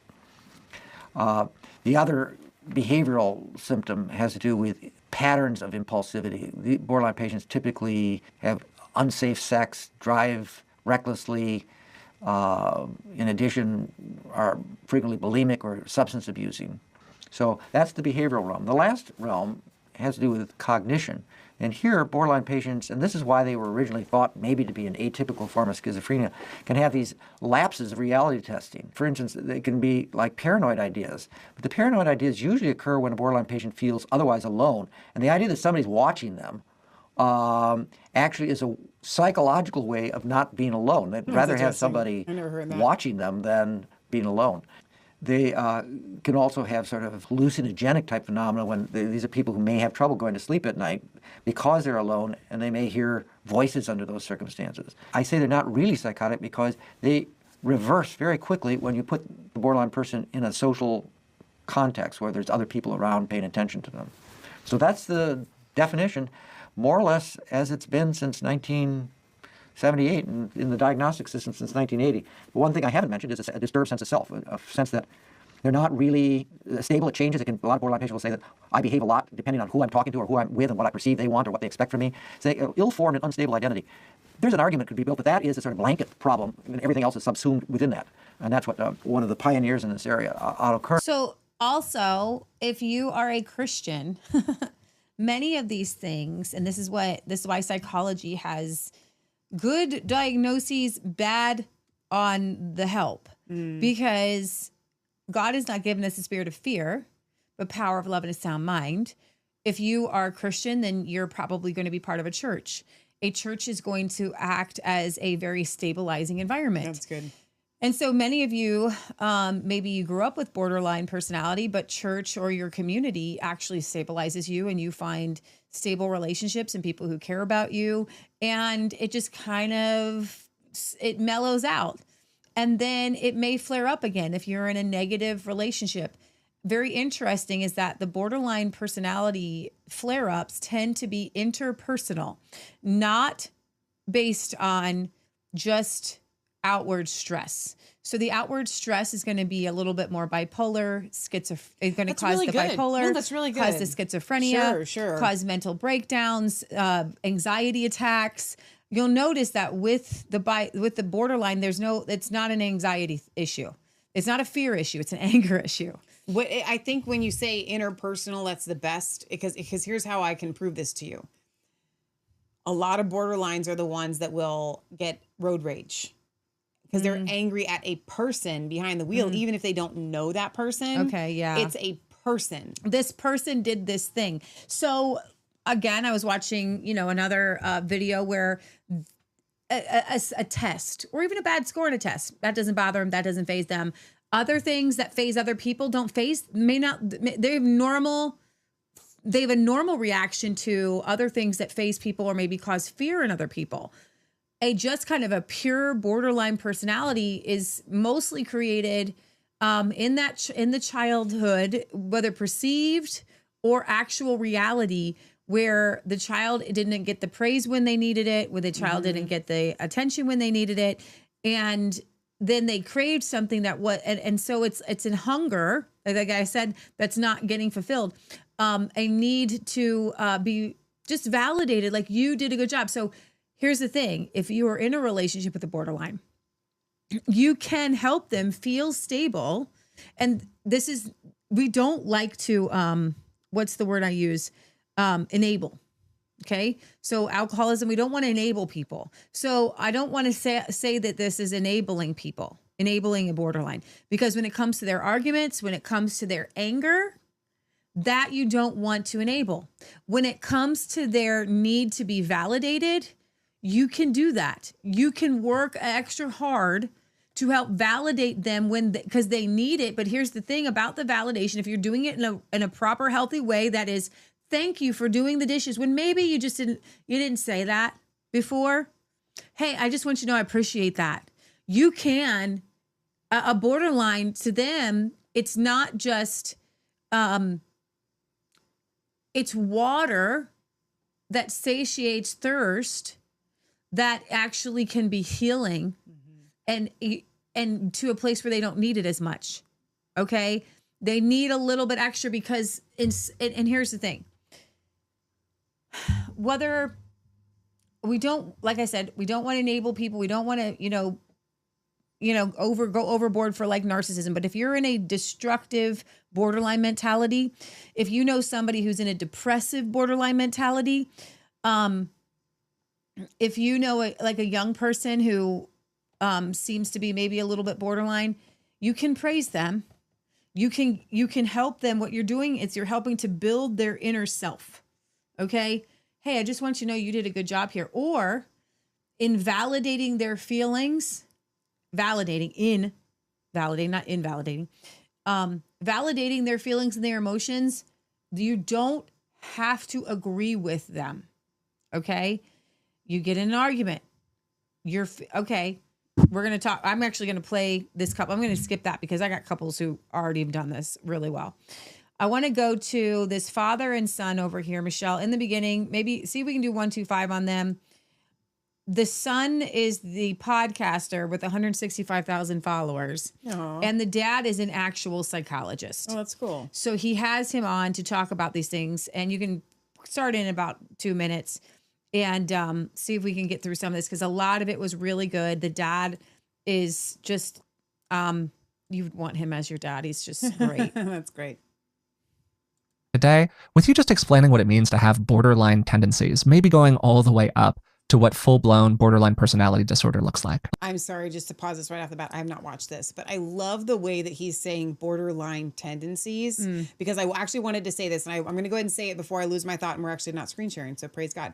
I think that for my situation, I would more categorize it in that I had, and maybe obviously still have, borderline tendencies rather than like a full-blown borderline personality disorder. Do you think that you did as a kid though? No, and here's why. Again, I can very, very starkly and easily identify all of my borderline issues with Leah, and then as a side subset with my mom. And I want to explain to you guys something that this makes it super interesting. Okay. I believe that we all have multiple personalities because we all act different based on who we are around. My personality of who I am around my family is not the same personality that everybody else gets. It's close, it's very similar, but it's not the same personality. That part of Michelle does not need your validation. That part of Michelle doesn't need you to think that she's anything. I am solid. Okay. However, as Kay brought it out, full bore, the worst because it's ever I been. think he tapped into something else that was totally different. Again, tapping into different parts of a personality, but by and large, all of my borderline personality disorders, if somebody does something to me, there's nothing that's going to make me act violently. There's nothing that's going to make me angry at other people like that I can think of. No, and I can vouch for that. She never ever. I've never seen. I never her lose it. I don't lose it or with other people. At anyone else. I've only ever lost it with Leah and then my mom, and maybe a little bit with Matt, but not. You know what I mean? But that is part of borderline. That it's only the people within your inner circle that. But even other people that have been in my inner circle, like define your inner circle, right? I'm just saying that I think maybe it's because I'm able to be like the core Michelle with Matt, right? Does that make any sense? So I'm saying I'm going to pose to you guys a very interesting thing that it can also be, and probably often is, personality related. And that's where, again, these subsets where these people are not really doing that. They're not giving you that idea that it can just be personality related. And again, when we're talking about the Bible, everybody is living in your feelings. And this was what I was telling Michelle earlier. We're all living in our feelings. Whether you're living through your feelings of your flesh, or as a Christian living through the feelings of a Christian, you're living through feelings. You're living through emotions. You're living through dopamine. You're living through serotonin. You're living through hormones. And even if you're making yourself get out of bed, even if you're making yourself go to work, almost everything you do is not cognitive. You're just doing it. All right. And so this is why the Bible says, walk not according to the flesh and those feelings. And that's kind of what the DBT and the therapy is helping you to kind of overcome, and in a way that is, actually Christianized, because everything in the West is Christianized. Why do we love? Why do we have joy? These are Christian actual principles, even that therapy uses, even if they're not Christians. They don't know it, but they're in a Christian society. And that's why they use these terms. But the Bible says to walk according to the Spirit. Very interestingly, the Spirit is full of emotions, love, joy, peace, patience, When you actually, patience is a feeling. Did you know that? The fruit of the Spirit is patience. You feel patience, kindness, goodness, gentleness, self-control. All of these things, when you have self-control and you're in a moment, somebody cuts across you on the highway and you don't honk, you don't yell, you're feeling, and you don't even know it, you're feeling self-control. Right? So I want you to come to a radical acceptance, because if you accept this, this will change your world. If you don't watch any other part of the show, this will change your life, okay? Because it is the opposite of what you've been taught in church. Because they are trying to divorce and try to tell you that your feelings are over here in your flesh, and that the Spirit operates from your mind and your thinking. Sure. And eventually you'll do it from the Spirit. No. You have to understand, we're all here. We're all in the feeling section. We're all going to we go by feelings. We go by our gut. We go by our emotions. And I want you to my emotions in Christ are going to be good. My emotions in Christ and my feeling and my gut feeling that tells me to do something, even if I don't necessarily want to do it, I'm going to do it because my feelings are telling me that's the right thing to do. I want you to understand that when you have given your feelings, it's your feelings is not your feelings. Hallelujah. Your feelings are not your flesh. I want you to repeat this. My feelings are not my flesh. Are not my flesh. What? My feelings are not my flesh? I thought I'm not supposed to go by how I feel. I'm not supposed to just out of the abundance of the, you can have wickedness out of the abundance of the heart, the mouth speaks. My feelings are just a set of emotions. They are hormones. They are just there. Now they can be utilized by your flesh. By the fallen nature. Yeah. The sin I nature. really feel like sleeping with that woman. I feel it. I'm going to do it. Okay. I feel like yelling. I feel angry. What we as Christians are going to do is we are going to radically embrace our feelings. And the only cognitive thing we do, okay, is we cognitively say, Jesus, I give my feelings to you. Give my feelings to you. The Bible says to labor into rest. What does that mean? Oh my gosh, I'm feeling angry. I'm feeling frustrated. I'm feeling sad, even when I don't need to be feeling sad. Okay, if your dog died, we're feeling sad. Do you succumb to the emotions or do you overcome them? We are going to, can I pose something else? Sure. Transfer. That's good. Okay? So what we're going to do is I want you to say, my feelings are not my enemy. My feelings are not my enemy. My flesh and my sinful nature is my enemy. That's good. It's an enemy to God. Sure.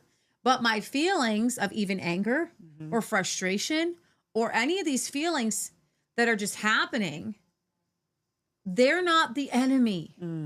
I'm not my own enemy. That's good. I'm not, as a Christian, I'm not an enemy to society. I'm not an enemy to myself. I need to know, why am I feeling this? Okay? Is there a reason behind it? So what I'm going to do is when I'm feeling the negative set of emotions, the anger, the frustration, the suicide, the depression, okay?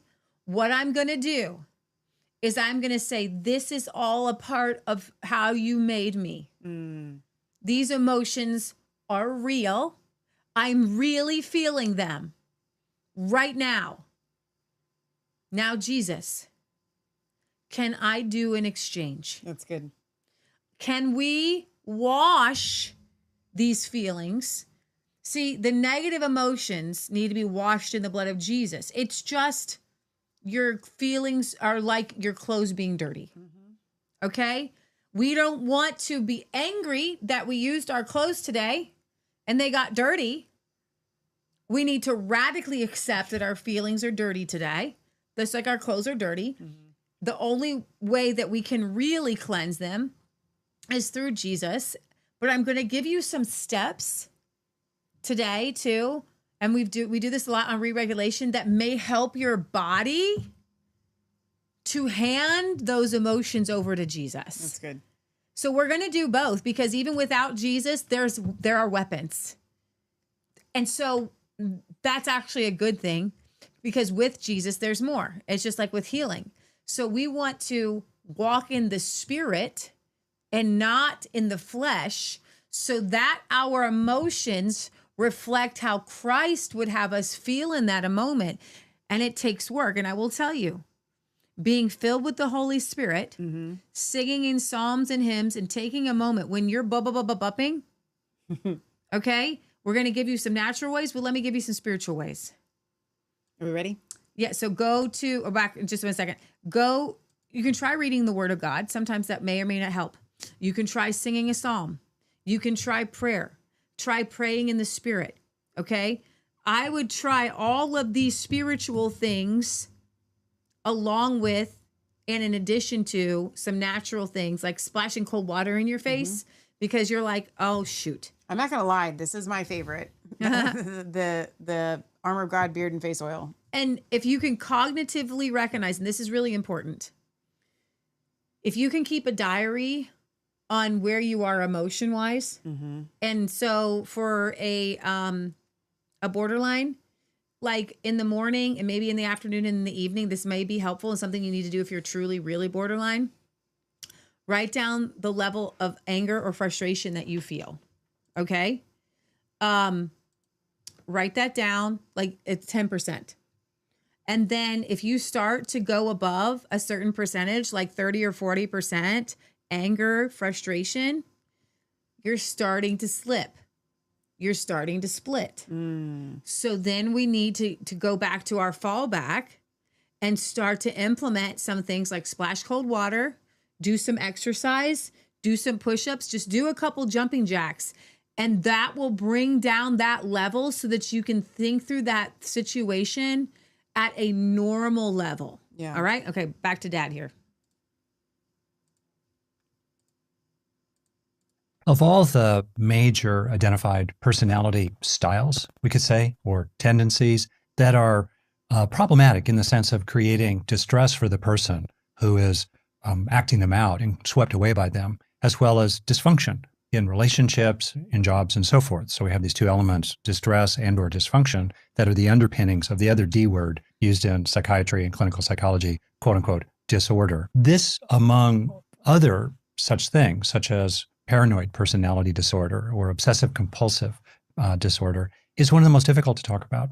It's complicated, it's slippery, it's murky, and its history is marked by a tremendous amount of patriarchy, frankly, and pathologizing of young women in particular, who had every reason and right in the world to be royally pissed off about their situation, and they'd had it up to here. So the roots of this Totally. So you can't way just of looking put at a things. borderline in every. You can't just tell somebody who's borderline all the time. If they're like super angry about something, they could have a legitimate reason. They're really fraught, so we got to be kind of sensitive. And the other aspect of it is that there's kind of a disconnect between the official checklist account in the Bible of psychiatric and psychological classifications, which I'll get into in a minute, and on the other hand, what it feels like from the inside out, and what it feels like to be with someone whose underlying borderline-ish module is in full activation. So I hope we can move back and forth between this more orthodox, outside-in, clinical description and really emphasize more in a compassionate and empathic way from the inside out what it's like and why it's this way, and especially what we can do ourselves if, for various reasons, we have these tendencies, just factually, okay, what can we do about it? So that's sort of my framing here.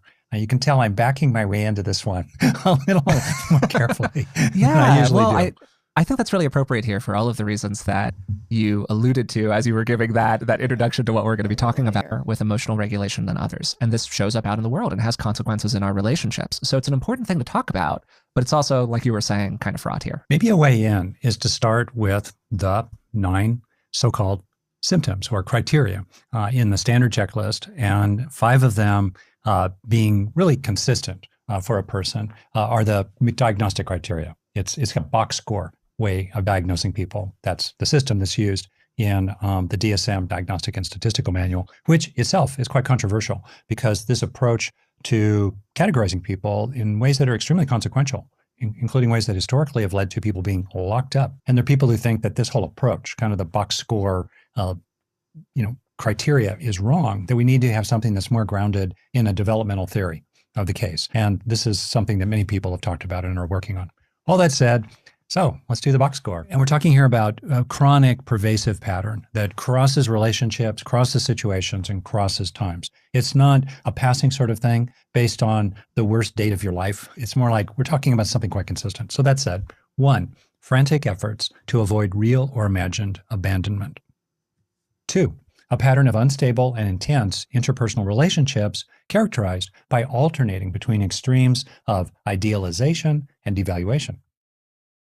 3, identity disturbance, markedly and persistently unstable self-image or sense of self. 4, impulsivity in at least 2 areas that are potentially self-damaging, such as spending, sex, substance abuse, reckless driving, binge eating, etc.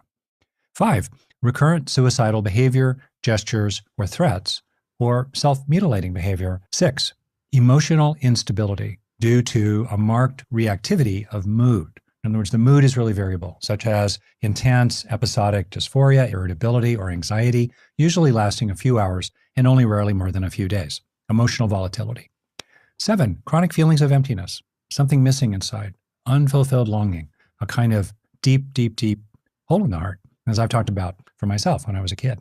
8, inappropriate, intense anger or difficulty controlling anger. 9, transient, sometimes stress-related paranoid ideation, paranoid thinking, or even severe dissociative symptoms, a sense of going far, far away, becoming really unglued inside, things start seeming somewhat unreal. Okay, those are the 9. For me, the fundamental framing in helpfulness and mental health is what, why, and how. What I mean by that is what is characteristic, including in comparison to a relevant group that you might belong to, like a person that age, that gender, that situation in society, and that's the what. How extreme is it? What's present and how extreme is it? Second, why is it? Is it situational? Is it grounded in a really, really rocky childhood? Does it seem organically, even genetically rooted, distinct from upbringing or environmental factors? Why is it the case? Because the why drives the how to help. Yeah, I think that what I'm interested in here is that those are the diagnostic criteria. As you were saying, in order to receive a BPD diagnosis from a clinician. To 3-year-old child who is really upset after having been separated or facing separation from a beloved caregiver, let's say a parent. And this little child is just kind of coming unglued, is really upset, and is both clinging and complaining, or clinging and punishing.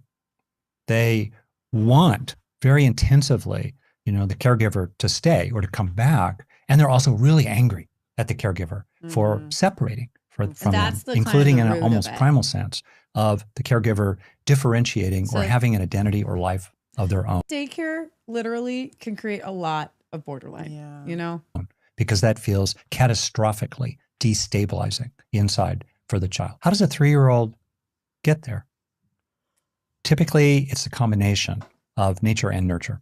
Typically, there's a combination, on the one hand, of a often very sweet and interpersonally engaged, very sociable temperament, combined with lots of sensitivity to what's happening outside them and what's happening inside them. And I love that. So how do we get there? So this can be like a borderline is often a very sweet-tempered child who is very, very sensitive. And I would say what's very interesting is that Michelle's talked a lot about her, borderline. And I, as a child, especially before ninth grade until my sophomore year, I was just borderline. I could tell I was, but it was interesting because I had no anger like this. But then I look back and I was like, oh, so it wasn't like, there wasn't for anywhere for me to yell at or people to yell at. I was an internalized, I remember being, and it was like, you think that the borderline is going to be having like an issue after all these things are happening. But I was raised in a traumatic childhood, so that every other weekend I had to go see my narcissistic dad. My mom was constantly working. And so I was a poster child for this whole, and I wasn't angry at my mom, but in third grade, I remember like there were the marbles and this glue, and I rubbed them all over my arms because I was so angry that she was leaving to go to like work, and she was going to leave me with this babysitter, this 15-year-old that was like hooking up with, black kids in the apartment. She didn't have any choice. Like she had to go to work and she had to have a babysitter. So it wasn't her fault. But I was so angry and every time my mom dropped me off at a babysitter, because I had like no babysitters were ever abusive, but I had a couple that were like one particularly that was just awful, and one that Michelle will tell you they got paid to feed us dinner, and the dinner was peanut butter and jelly on plastic plates of like from like the 80s that you would, and her house smelled like, I can smell the house. Can you still smell that house with the peanut butter and jelly sandwiches for dinner? You always remember that memory. I'm sorry, I do. And then we had another babysitter that I hated being left out, but I'm not going to go down that. Sorry. I just remember I was so angry. And so I just totally understand this. And for me, the dangerous behaviors, because I was a good kid, because I was a Christian. I think that if I wasn't a Christian, that maybe I would have gone down some other routes. I don't know. Mine was, here's the thing. I know the moment this borderline personality was created in me, and I remembered it. I remember seeing it. I switched in my own brain. I felt myself falling away. And, and I started to eat. I'm not going to say like overeat, but I'm just going to say I started to use food as a means of dulling pain, which is how many of you hate the feeling of being full? Like I can't stand it. So it's a tormenting thing as a child to, when you're in that much pain and the only thing that you can do is eat or something, or like ice cream or sugar is actually kind of like a high. So that would dull the pain. And then again, just you would feel ugly afterwards. So I know this childhood pain. I know this childhood trauma, but I was this kid. I was such a sociable kid.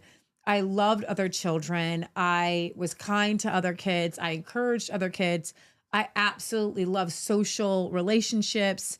I just love people, right? But then I have this thing, and it says, here's the thing about the abandonment. It's real or perceived because it was real at one time. That's good. And I was abandoned so many times in my life that it's hard for me to even put it into the quantifiable numbers. It was a constant, please don't leave me. Okay. Please don't leave me. Okay. Please don't leave me. Okay. And my mom, to her credit, I was like the number one kid to miss school because my mom would let me stay at home whenever I wanted. Pause. Can we get a shout out from everybody in the chat if we are still live? Because are we gone? Chris says that she thinks that she lost connection. She's not sure. It looks on my end like we're still live everywhere. But Chris is on Rumble. If we could get a shout out from somebody else on Rumble that we're still good, and it might just be on her end. If we're not still good on Rumble, let me know. I see us as live. We're moving. You're talking right here. Right. I know, but that's not Rumble. Okay. That's YouTube. Okay. Shout out if we are on YouTube, so let me know. All right, let's go back to father and son.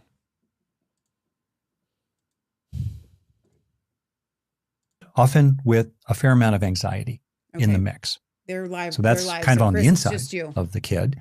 And then on the outside, often it's a parent who unwittingly promotes anxious, insecure attachment. A parent who draws the child close and then pushes the child away. a child who themselves is unreliable and unstable. One moment they're charming and wonderful and just so great. Next moment they're drunk or they're gone or they're preoccupied with their partner and their own potentially borderline-ish hungers for their partner.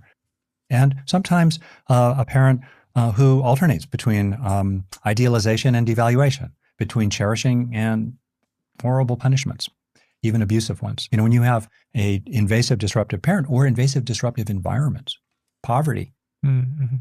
disengaged or intermittently engaged, let's say male parent figures, siblings who come in and come out, being someone who's in foster care, moving through multiple placements and never really finding stability. You know, there's this combination of the two together. And I really think it's incredibly important to bring in these dimensions of the innate genetically rooted temperament of the person and often a catastrophically unhelpful environment of all kinds, including an environment that, I mean, basically, most parents don't wake up in the morning thinking to themselves, how can I promote anxious, insecure attachment? You know, how can I promote borderline tendencies inside my child? They don't. They themselves are grappling with a lot of stuff. But at the end of the day, as you kind of started out, facts are facts. What is, whatever it might be.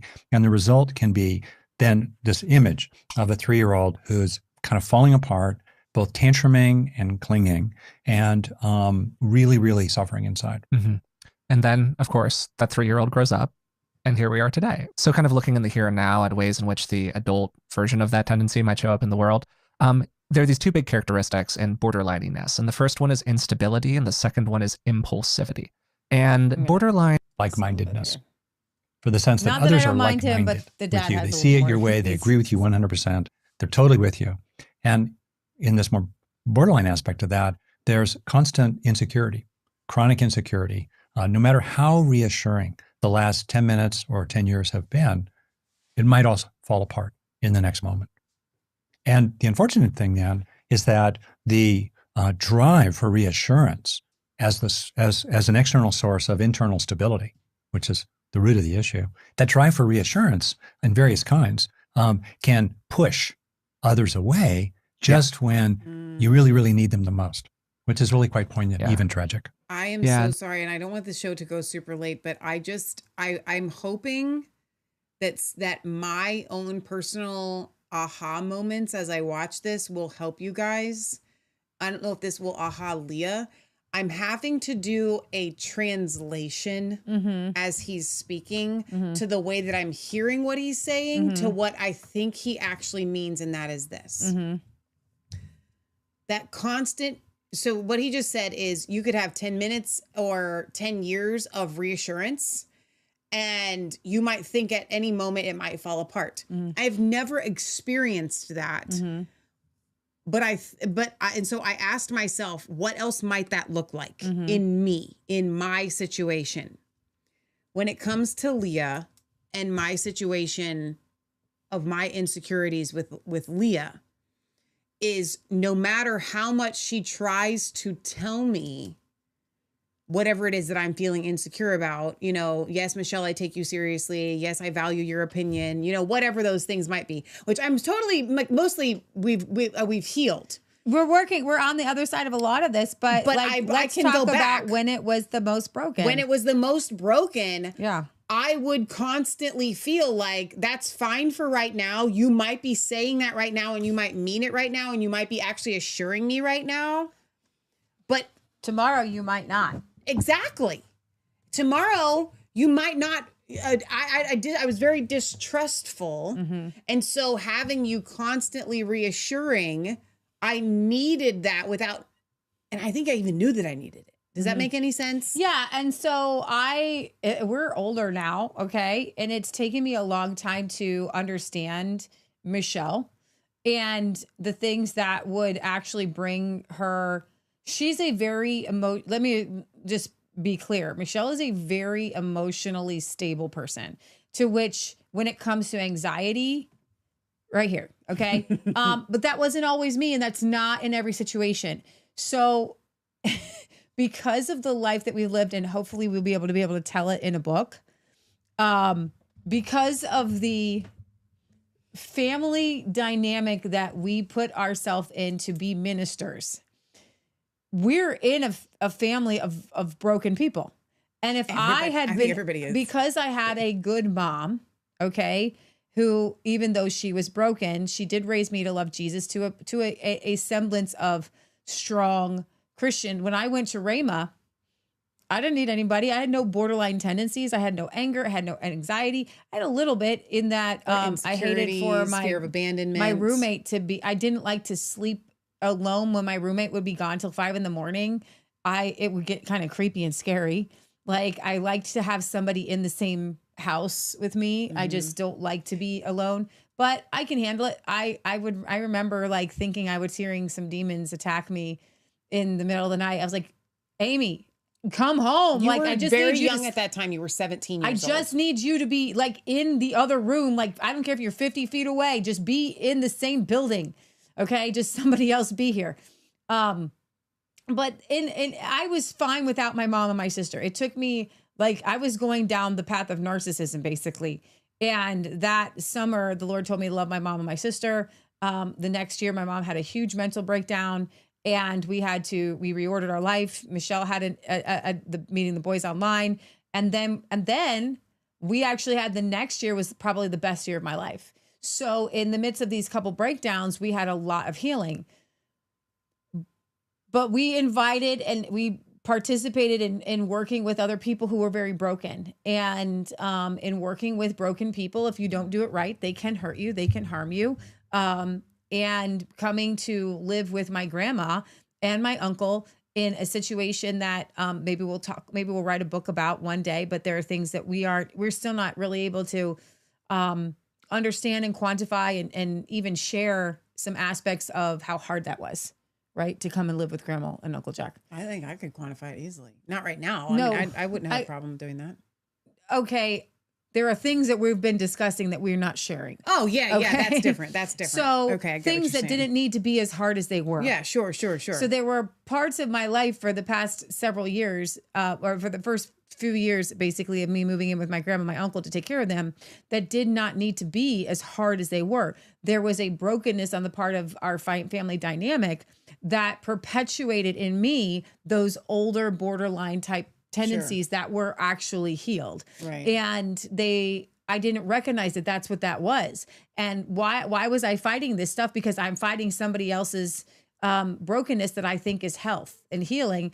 And so I guess what I'm saying is you can be healed and whole and be thrust back into a situation that will reignite things that were actually healthy. So if you've got an ankle it's healed, you walk on it, you run on it, you do the things, but you can break it again, right? And it would restart a lot of those things. But so my point is this: Michelle, through all my whole adult life, has been a rock of when situations get hairy. If we were on the deadliest catch in the middle of Alaska and every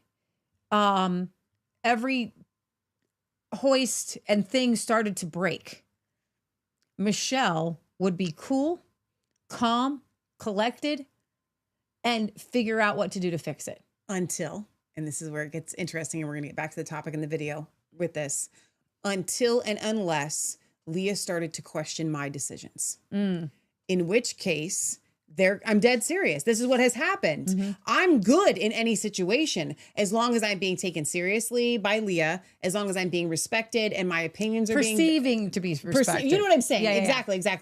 So my point was, back on topic, because we're going to jump back into this video, and I didn't want to I don't like all these rabbit trails. I'm sorry. I didn't intend for it to go into all of that. I just wanted to emphasize, as you're listening to these videos, if you would like to try to identify with these things, even when they say something, I'm not trying to say I already know that I'm this.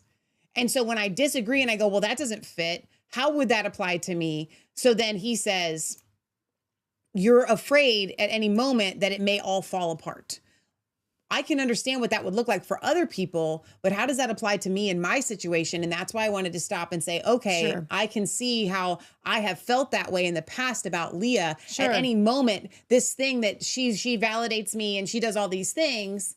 okay, in my weaknesses, but I feel like at any moment that might fall apart. I don't trust that that's going to stay. So try to, as you're listening, if you already feel like you're in this category, try to not box yourself into the things that he's saying, but expand it beyond the way that you're perceiving what he's saying. And that's a good thing for me, because when I watched the couples episode, most of the women would feel abandoned, or like they're not loved, like they're afraid their spouse would leave or something. And so if you're saying to me, and I've worked on this heavily, I need to know that you respect me or you appreciate me. And growing up, because of the way we were raised, I had a hard time validating Michelle in the things that she did. Maybe it's artwork, maybe it's a poem, maybe it's a song, maybe it's something that she did. Maybe I thought that it was really good, right? So I've worked extra hard to say, hey, your Christmas decorations look really good. It's hard sometimes, but I work through that because I know that that's something that is validating and it's good and it's wholesome. But I'm also really good. And I have, you know how we have dogs that they really should have a playmate, but they don't, and they're good at playing by themselves. I do a very good job of, when I do something that I would like validation for, I come in and I will say, hey, look at my Christmas decorations. Aren't they great? Come look at them and tell me how awesome they are. Yeah. I will do that consistently. I think that's healthy. I think you should do that. I think that is healthy, because if you're going to go and ruminate, like, oh, they didn't tell me that I did all that work on those Christmas decorations and they didn't come and tell me anything. No, go tell them, hey, look at my Christmas decorations. Do you like them? Tell me you like them. So I will say that Scott Kesterson was as a psycho, analyzes people, analyzes where their weaknesses are. And so what he does a crazy amount of is, I'm never going to leave you. I think you're amazing. Validating, saying I'm never going to leave. And then he turns into the psycho. Well, you know what makes so much sense? Like, okay, I actually was not afraid that he was ever going to leave. Like, that was a zero fear of mine. But because he was trying to over psychoanalyze, he would constantly say this to the point where it's like, okay, now you're creepy. I'm never going to leave you. Even if you walk away from me, I will always be here. I will always be there. I'm never going to leave you. 20 years down the line, you'll come back to me. I know you'll come back. Like, it was so creepy. He would say stuff like that all the time. I'd be like, what are you talking about? Like, I'm not afraid that you're going to leave. And I think that he thought that he was appealing to, because I think he overstudied all of this stuff. I think that he thought that he was appealing to this part of me where I wasn't afraid that he was going to leave. Right. But what he did do is he left emotionally. Yes, he did do that. And as a psycho, he's just total psycho. All right, back to the video here. There's this common dynamic that I think I learned from you, Dad, way back when, probably when I was in some relationship or another, that you described as the pursuer-distancer dynamic. Yes. Which is this very, very common model that appears in relationships where you have a pursuer and a distancer. It's exactly what it sounds like, where one person is kind of constantly seeking the attention, affection, desire, interest of the other. And then the other person has more of a desire for personal autonomy. Maybe one of these people, the pursuer, wants a lot of intimacy, whereas the other person, the distancer, wants a lot of autonomy. And the more intimacy that the pursuer seeks for, the more autonomy that the distancer looks for. And you can see that really emerge inside of borderline-ish relationships. Yeah, really, really well said. And that's why it has helped me, son. Working with people, to keep coming back to that desperate, you can see this, like, I just actually just watched the son it's so understandable smile when his what dad's that child like, wants. Let's say perfect union, perfect rapport, perfect like-mindedness is, yes, desirable when you're 1 or 2 or 3 years old, but it's impossible in complex adult relationships. It's not going to happen when you're an adult. And there will often be a kind of dynamic in which there is someone, let's say person A, person B. Let's say person A is a kind of highly stable, even to the point of being a little maybe boring or...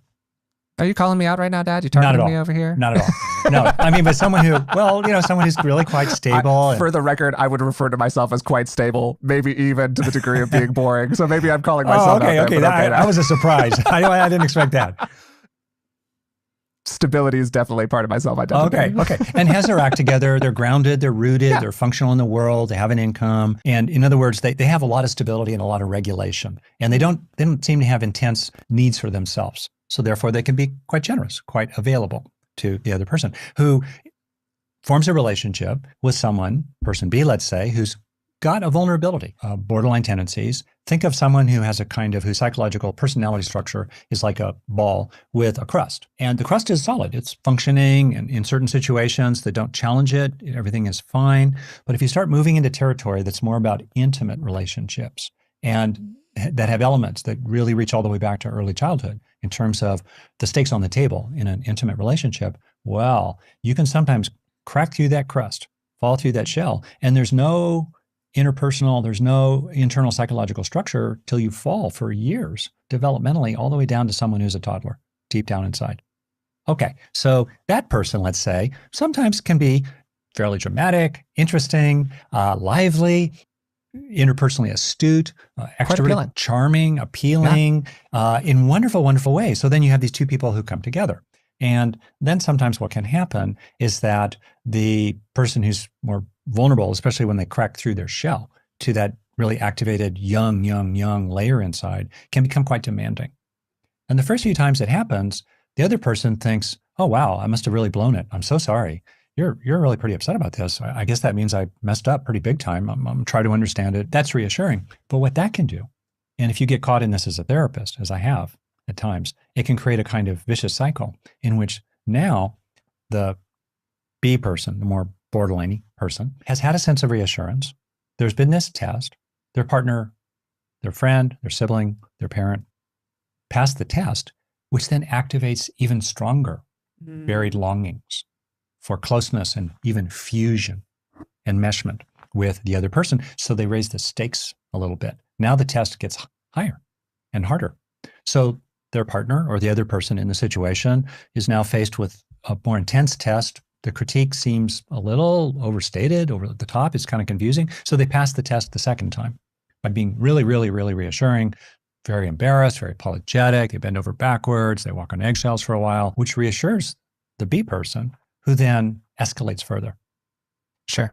And even escalates to the point, of a kind of preemptive strike on the devastating disappointment of the relationship by forcing disruption in the relationship sooner rather than later. Because if they become as dependent, let's say, as they were naturally when they were 1 or 2 or 3 years old, if they become that dependent on this person in an adult relationship today, and that person leaves them, scorns them, exiles them, oh my gosh, that would be so horrible. Can't possibly tolerate that.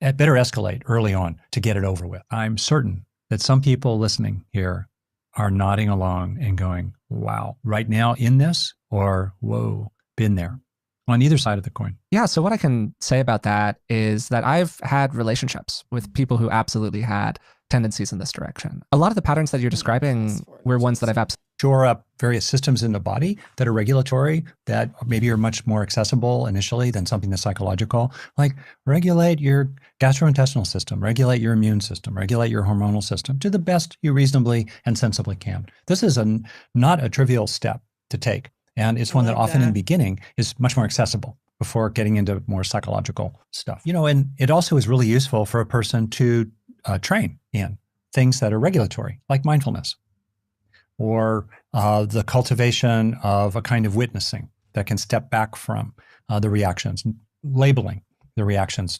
That's my inner, tantrumer. That's my inner hungry little kid. Just to be able to name it to tame it, as the saying puts it. So this is really helpful. Learning how to calm the body. So yeah, that's so good. Name it to tame it. We will not go on a big long tangent here. Here I just have a couple comes thoughts. the monster. Okay, so she's 2 years old.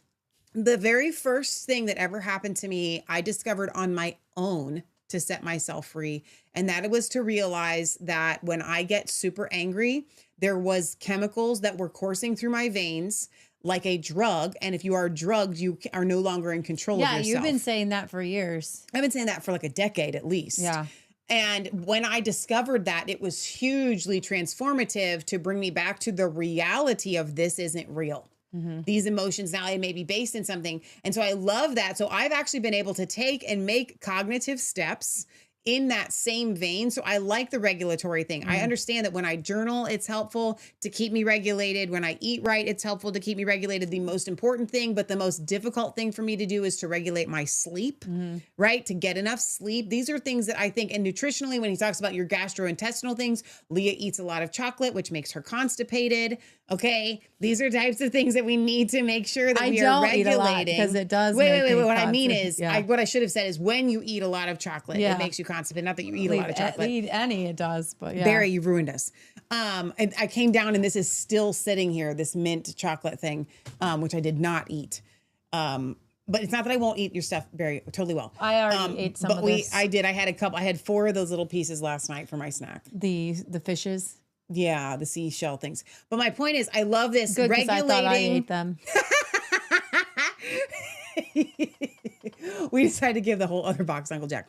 But regulating these different things I don't mean to go on main, we're already here, is really, really important to understand. So when he talks about naming it, to tame it, I love that. To call it, this is just when, you get hangry or something like that. A friend of mine used to talk about that all the time, where she would get, she was able to easily identify that when she was really hungry, then she would become borderline. Body. Learning how to just settle down, learning how to take 10 breaths, each one with long exhalations. I learned to walk away. And then there's the That's nurturing the big side, one. which gets at the deep root of it. The regulation aspect does get at some of the root of it, but there are many, many, many people who have by nature a spirited, excitable, sensitive temperament who don't have the relational hunger and the deep sense of not being glued together deep down inside that characterizes someone that's more on the borderline spectrum. So nurturance, look for any which way you can to truly internalize the social supplies coming your way. And as you and I have talked about a lot, we wrote about it a lot in Resilient, and I've written about it elsewhere as well. They wrote a book Look for together? opportunities to take in the good when others are present with you, when they are in rapport, when they are loyal to you, when they do care about you, when they're still in the game, even if you are getting kind of upset, right? Slow it down to take that in. And I have had the clinical experience frequently with people who said, basically, I want to be loved. And yet when we really explore ways that they actually are loved and liked and included and appreciated and seen, they push away those supplies because those supplies maybe activate intense longings for love that they anticipate will end in disappointment and betrayal and disaster, or because at some level, they are not willing to exercise their willpower for 5 or 10 seconds to slow down and just stay with the experience of someone being caring. Sometimes because it's hard to shift their psychological gaze from the other person outside them to their own interior, even for 10 seconds. Because like a child who is insecure, who stops monitoring the caregiver for even a few seconds, then the caregiver could go away. But if the person is willing to engage the process of understanding themselves without pathologizing themselves, just on a factual basis, with compassion that you talked about for us. What does he mean by And that? also bring to bear increases that of is regulation. You're in like an actual clinical mindset. Okay. And also bring to bear a few minutes each day at a minimum, but a few real minutes each day, the internalization of healthy social supplies, there really can be a healing over time. So that to me kind of charts a course that a person can take in a very summary way. I'm summarizing a lot of stuff here. I would need to do that. Go ahead and go wherever you want to go. I would need to do that specifically to Leah. And that's how I'm translating this. Chart all the things I've said to encourage you. No, I'm dead serious. I'm dead serious. So because probably I'm not going to be long, able, I'm not going to going over a list of people that love me and that care about me. That's not a weakness. That's not what I would need to do. So find whatever where you fit in receiving these helps. I would need to chart. This is where Leah affirms me. Now we're on the other side of it. I'm just saying the Michelle of 5 years ago, even 3 years ago, this would have been extremely helpful. Yeah, because then when the boop comes up, it's I love you, don't leave, or I hate you, don't leave me. Yeah, it's very here's the thing. We're probably not going to get through this whole thing tonight. We'll probably have a part 2 next week. That's good. There's a splitting that happens when. I'm going to say when you reach the 51% of your emotions and frustration and anger. It was like 34. I'm making up a number. Oh, well, you can't do that. I'm making up a number of you ain't where. allowed to make stuff up. No. I'm saying like here you're even keel, right? Yeah. And when your anger and frustration hits that tipping no point, longer- it's just that tipping point. sure, yeah. And you feel the tipping point where I'm now out of control. Yeah. You know, I'm out of control. I'm just super angry. It's like, Sure. it's a supernova. Yeah. Then it's helpful to go back, and you've got to use your list as like ammunition. Yeah. Because these are bad guys now. There's are bad guys who are trying to sabotage your relationships, your loving relationships. So you're in a place of psychosis. Is what it is. Psychosis, by the way. A borderline. Sure. I guess I wasn't clear about that. So what happens when you reach supernova Is when you get into psychosis, but you're only there for that period of time, and then you come back out. But you are detached from reality. Exactly. Because reality, when you come back, is I love this person. This person loves me. Exactly. So when you say I hate you, you always do that. Never ever. If you catch, here's the thing. Never say this better. If you catch yourself thinking you're getting ready to say you always do this, you're supernova. Because if you love that person, you know that they are not always forgetting to take the trash out. They are not always running late. They are not always forgetting your birthday. They're not always putting you down. They might. Okay. If you're in a relationship with a loving person. Or I think what you mean is they don't want to always. Okay. Someone may have forgotten your birthday every year since you've known them. That's not a good example. That's not a good example. We're talking about the psychosis. Yes. So if you're saying you always do this in a moment of psychosis, 100% of those moments are that person isn't always doing it, right? It may be often, it may be a few times, but you're now sending darts. And this is, Michelle and I, both. It's not a. You can use a literal example. I don't mind if you do it. I'll say, Leah, you always run late. Okay. Yeah. Right. I mean, that's the example that you're going for. If somebody forgetting your birthday like that, you may have only known somebody for 10 years and they may have forgotten every single time. That's not a good example. A good example is something like something that sets you off that would not set off normal. There's baseline and then normal people. Right. That other things normal is where everybody gets angry. Borderline is when everybody around you's like, I can see why you're upset, but you shouldn't be exploding. That's a level that I would not expect. And that's a level where other people are doing this. They're walking on eggshells. They don't want to make you mad. But you're mad at them because you're thinking that they are not doing A, B, C, and D. We're talking about loving, healthy relationships. I know that for many of you watching my show, you may not have those. That's really hard.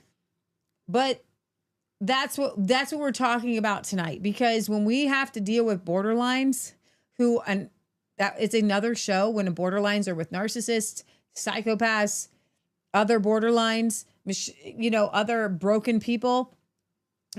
You've got to become your own emotional regulator. That's so hard. Not impossible. That is when you truly, truly need Jesus. And I will tell you this, Jesus is just as good as is better, is more complete than a stable person in your life. Okay? Because even a stable person in your life could have an affair. They could leave you. That's the thing about borderlines. You're like, you could leave me. Well, what if that person does leave them? Like, that's the kind of things that we're not, always talking about. Let's play just a few seconds on this, and then we're going to go to the couples one I found incredibly helpful.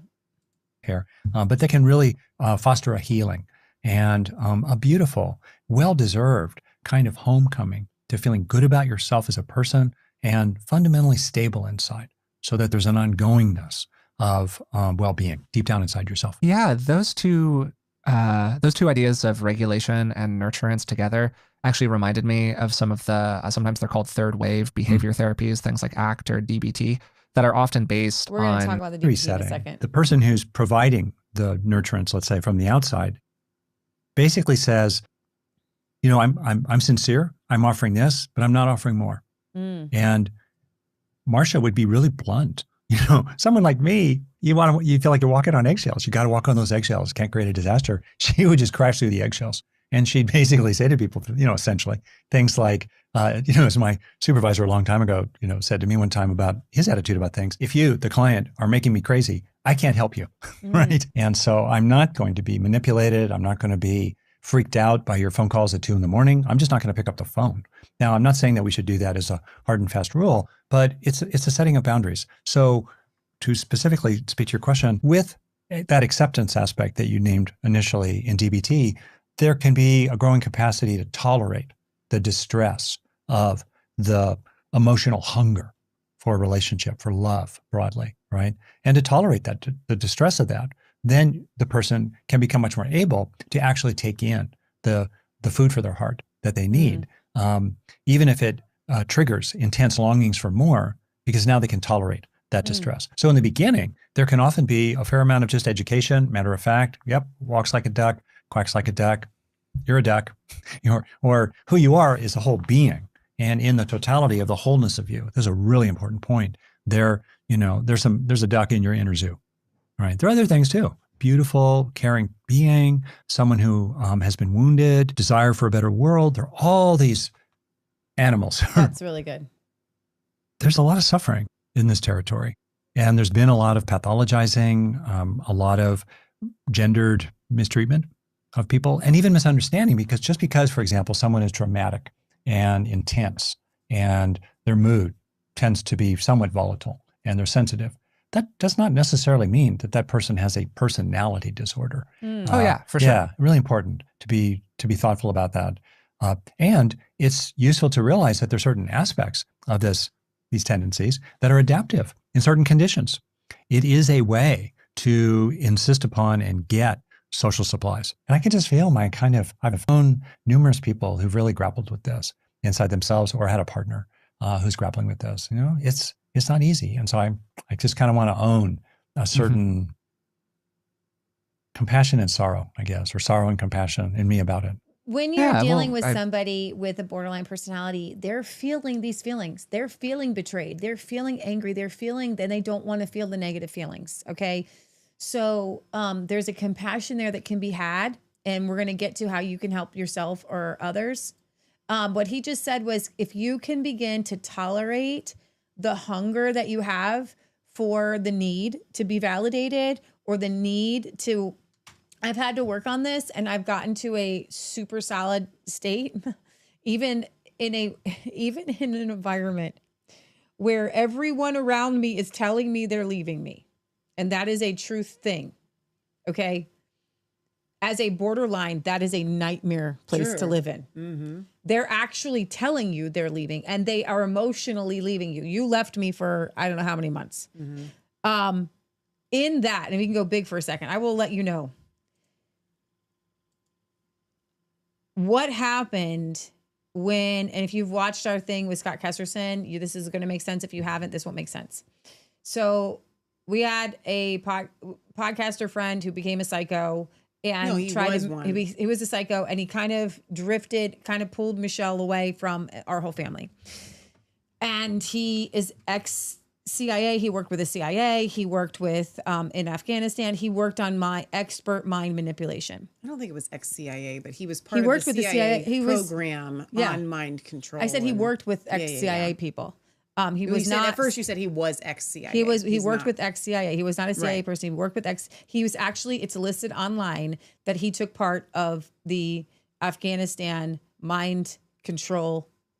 What do you call it? PSYOPs, right? Mind control. So he learned how to PSYOP people, and that's probably really dangerous. And then he tried to make a business out of it afterwards.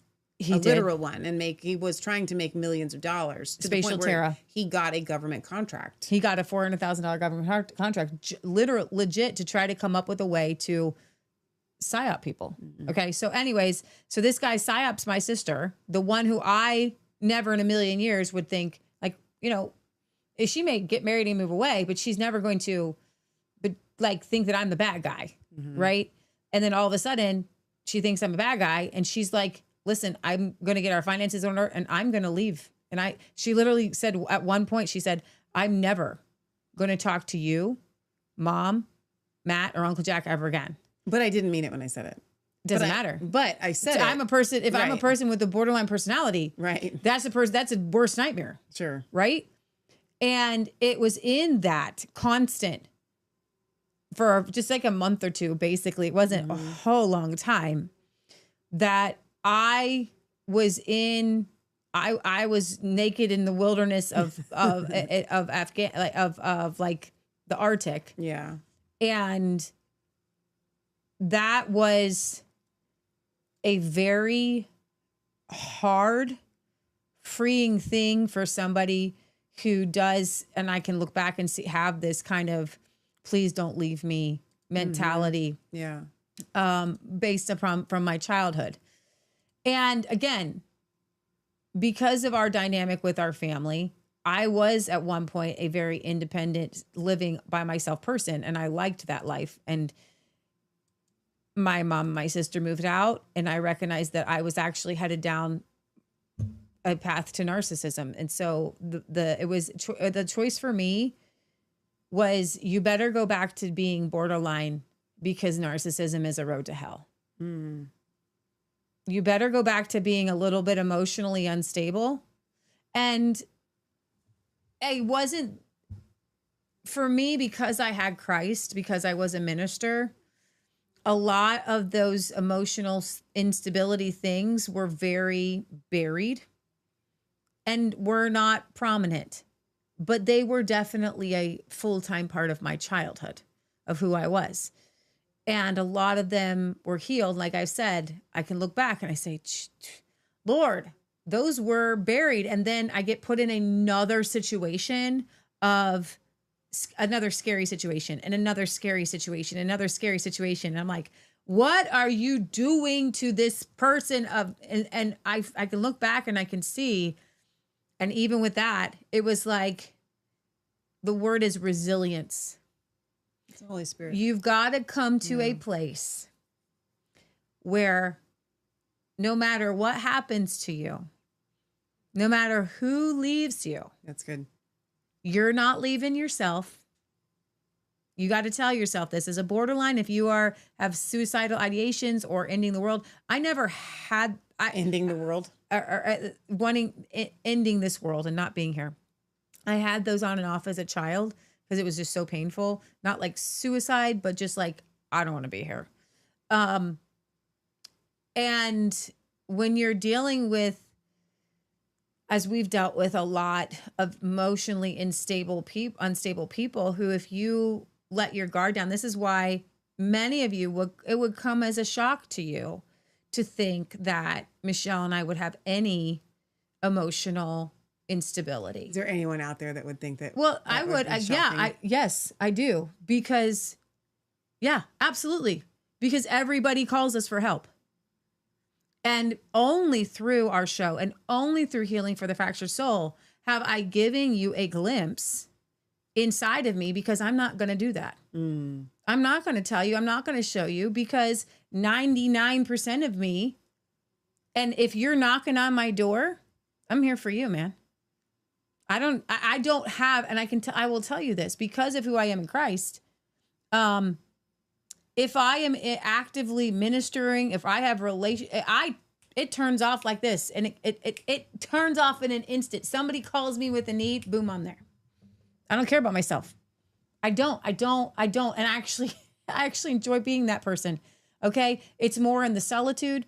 It's more when it's more in my interpersonal relationships with other people in my very, very, very close circle are unstable. And then what will happen is you can get some instability. And God, for me, has been like, I'm going to rock your world.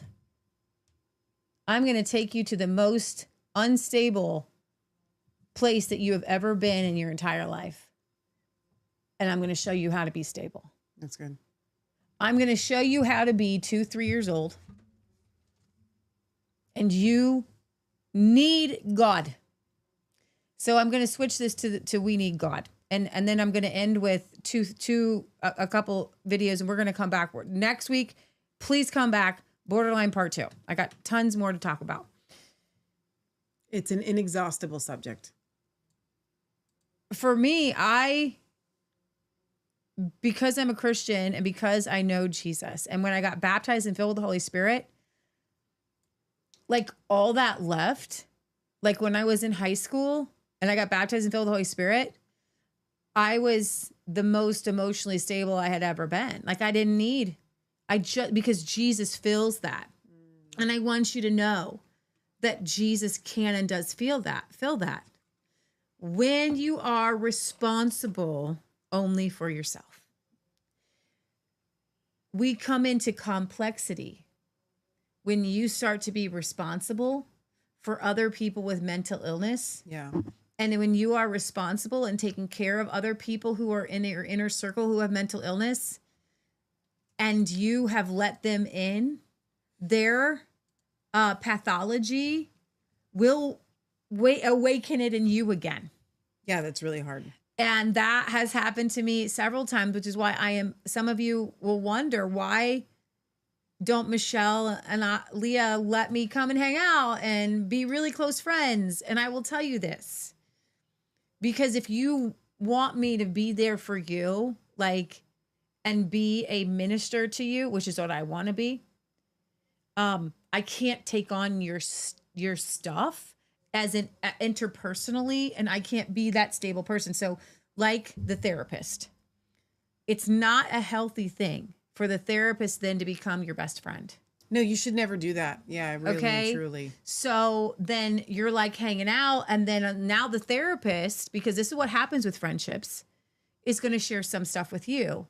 And it's in that unevenness, that therapist is going to be taking on things of yours. Well, and yes, 100%. You will. You don't have a check valve anymore. Right. And so the most important thing to do and that's why I try to tell people, if you are trying to minister to those that are in your life, you are going to have to temporarily detach your heart from them.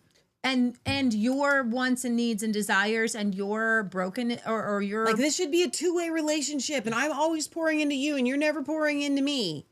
that's you don't actually want them to pour that's the into most you. safest place. That's the safest place to be. You don't want them pouring into you. So we've had, I've had, when Michelle was going through what she was going through, I had some conversations with the Cantrells and Christine, and she saw some of my vulnerabilities and prayed me through, but I've also seen their vulnerabilities and prayed them through. And I will tell this to anybody who is in ministry. Don't let them see you in your underwear.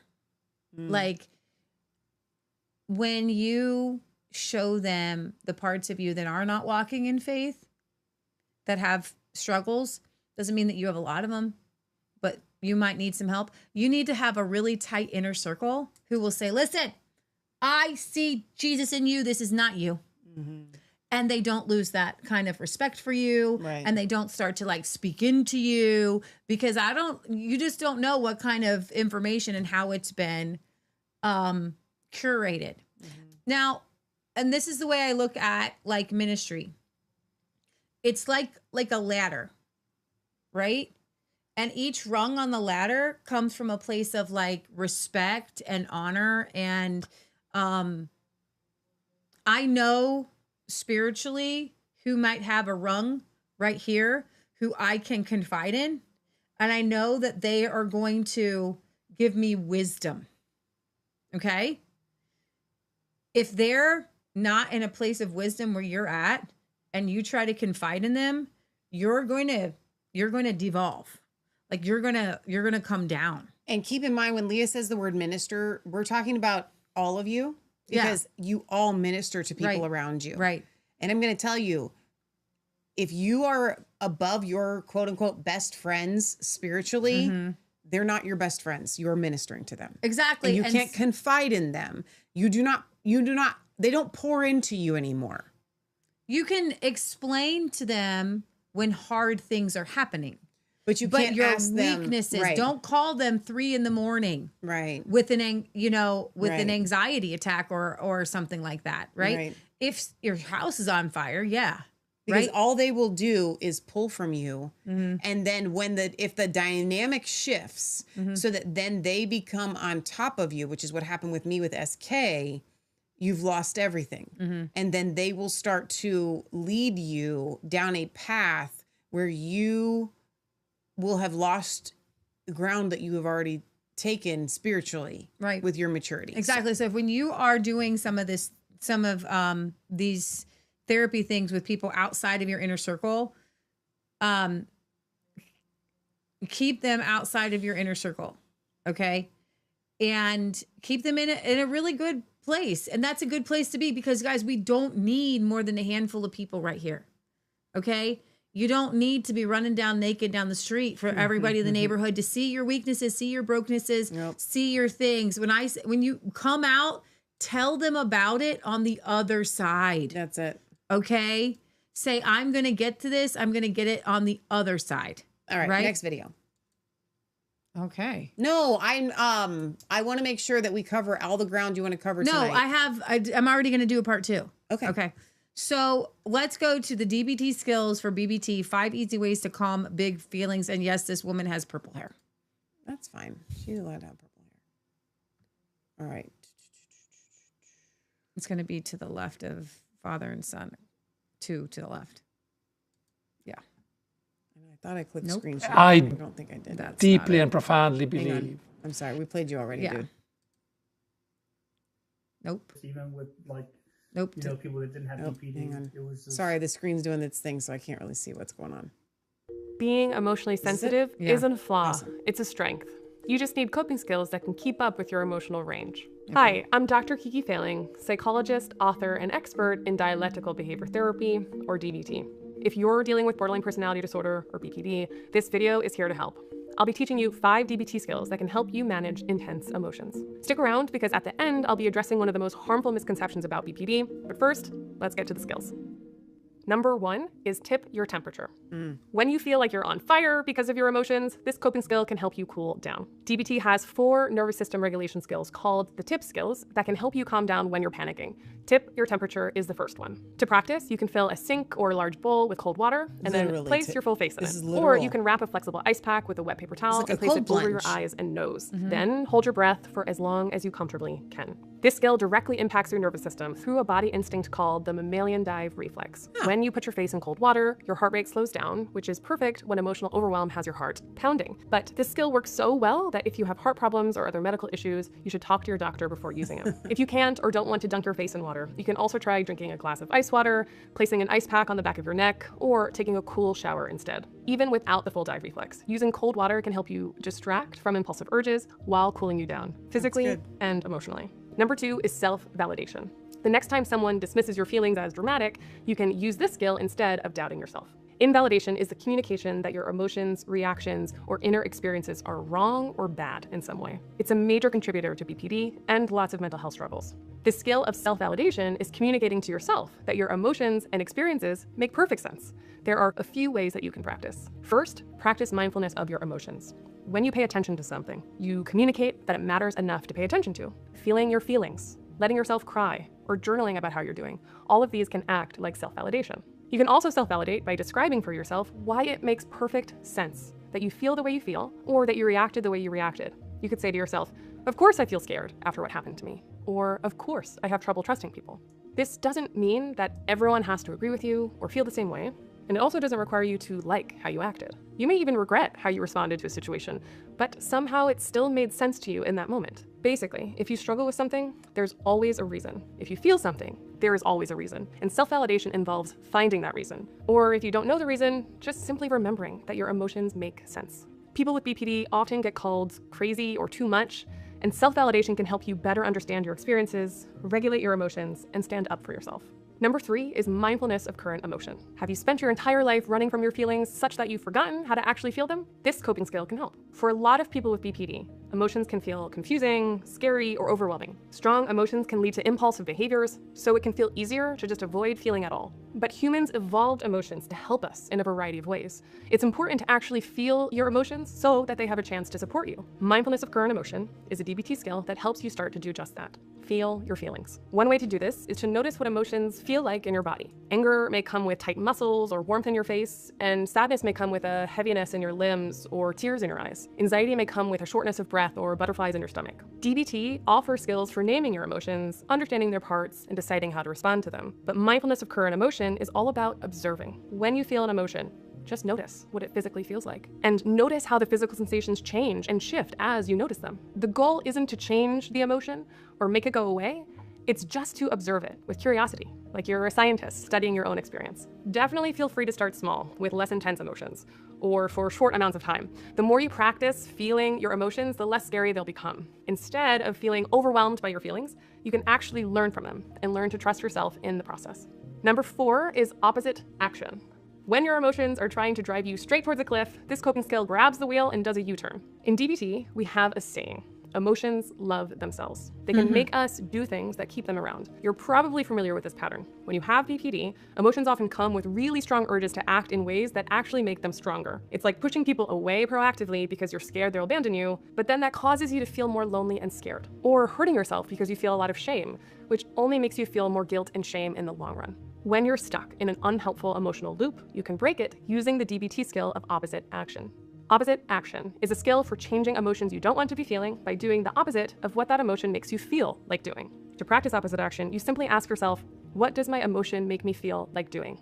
And then you do the opposite. So for example, if anger makes you want to lash out at someone, but you know that wouldn't be helpful for you, you act opposite by saying something nice to the person, or at least walking away without saying anything at all. Obviously, this is way easier said than done, but it's worth considering and practicing. Following unhelpful emotion urges can get So you. what we're doing with this is we are retraining the brain.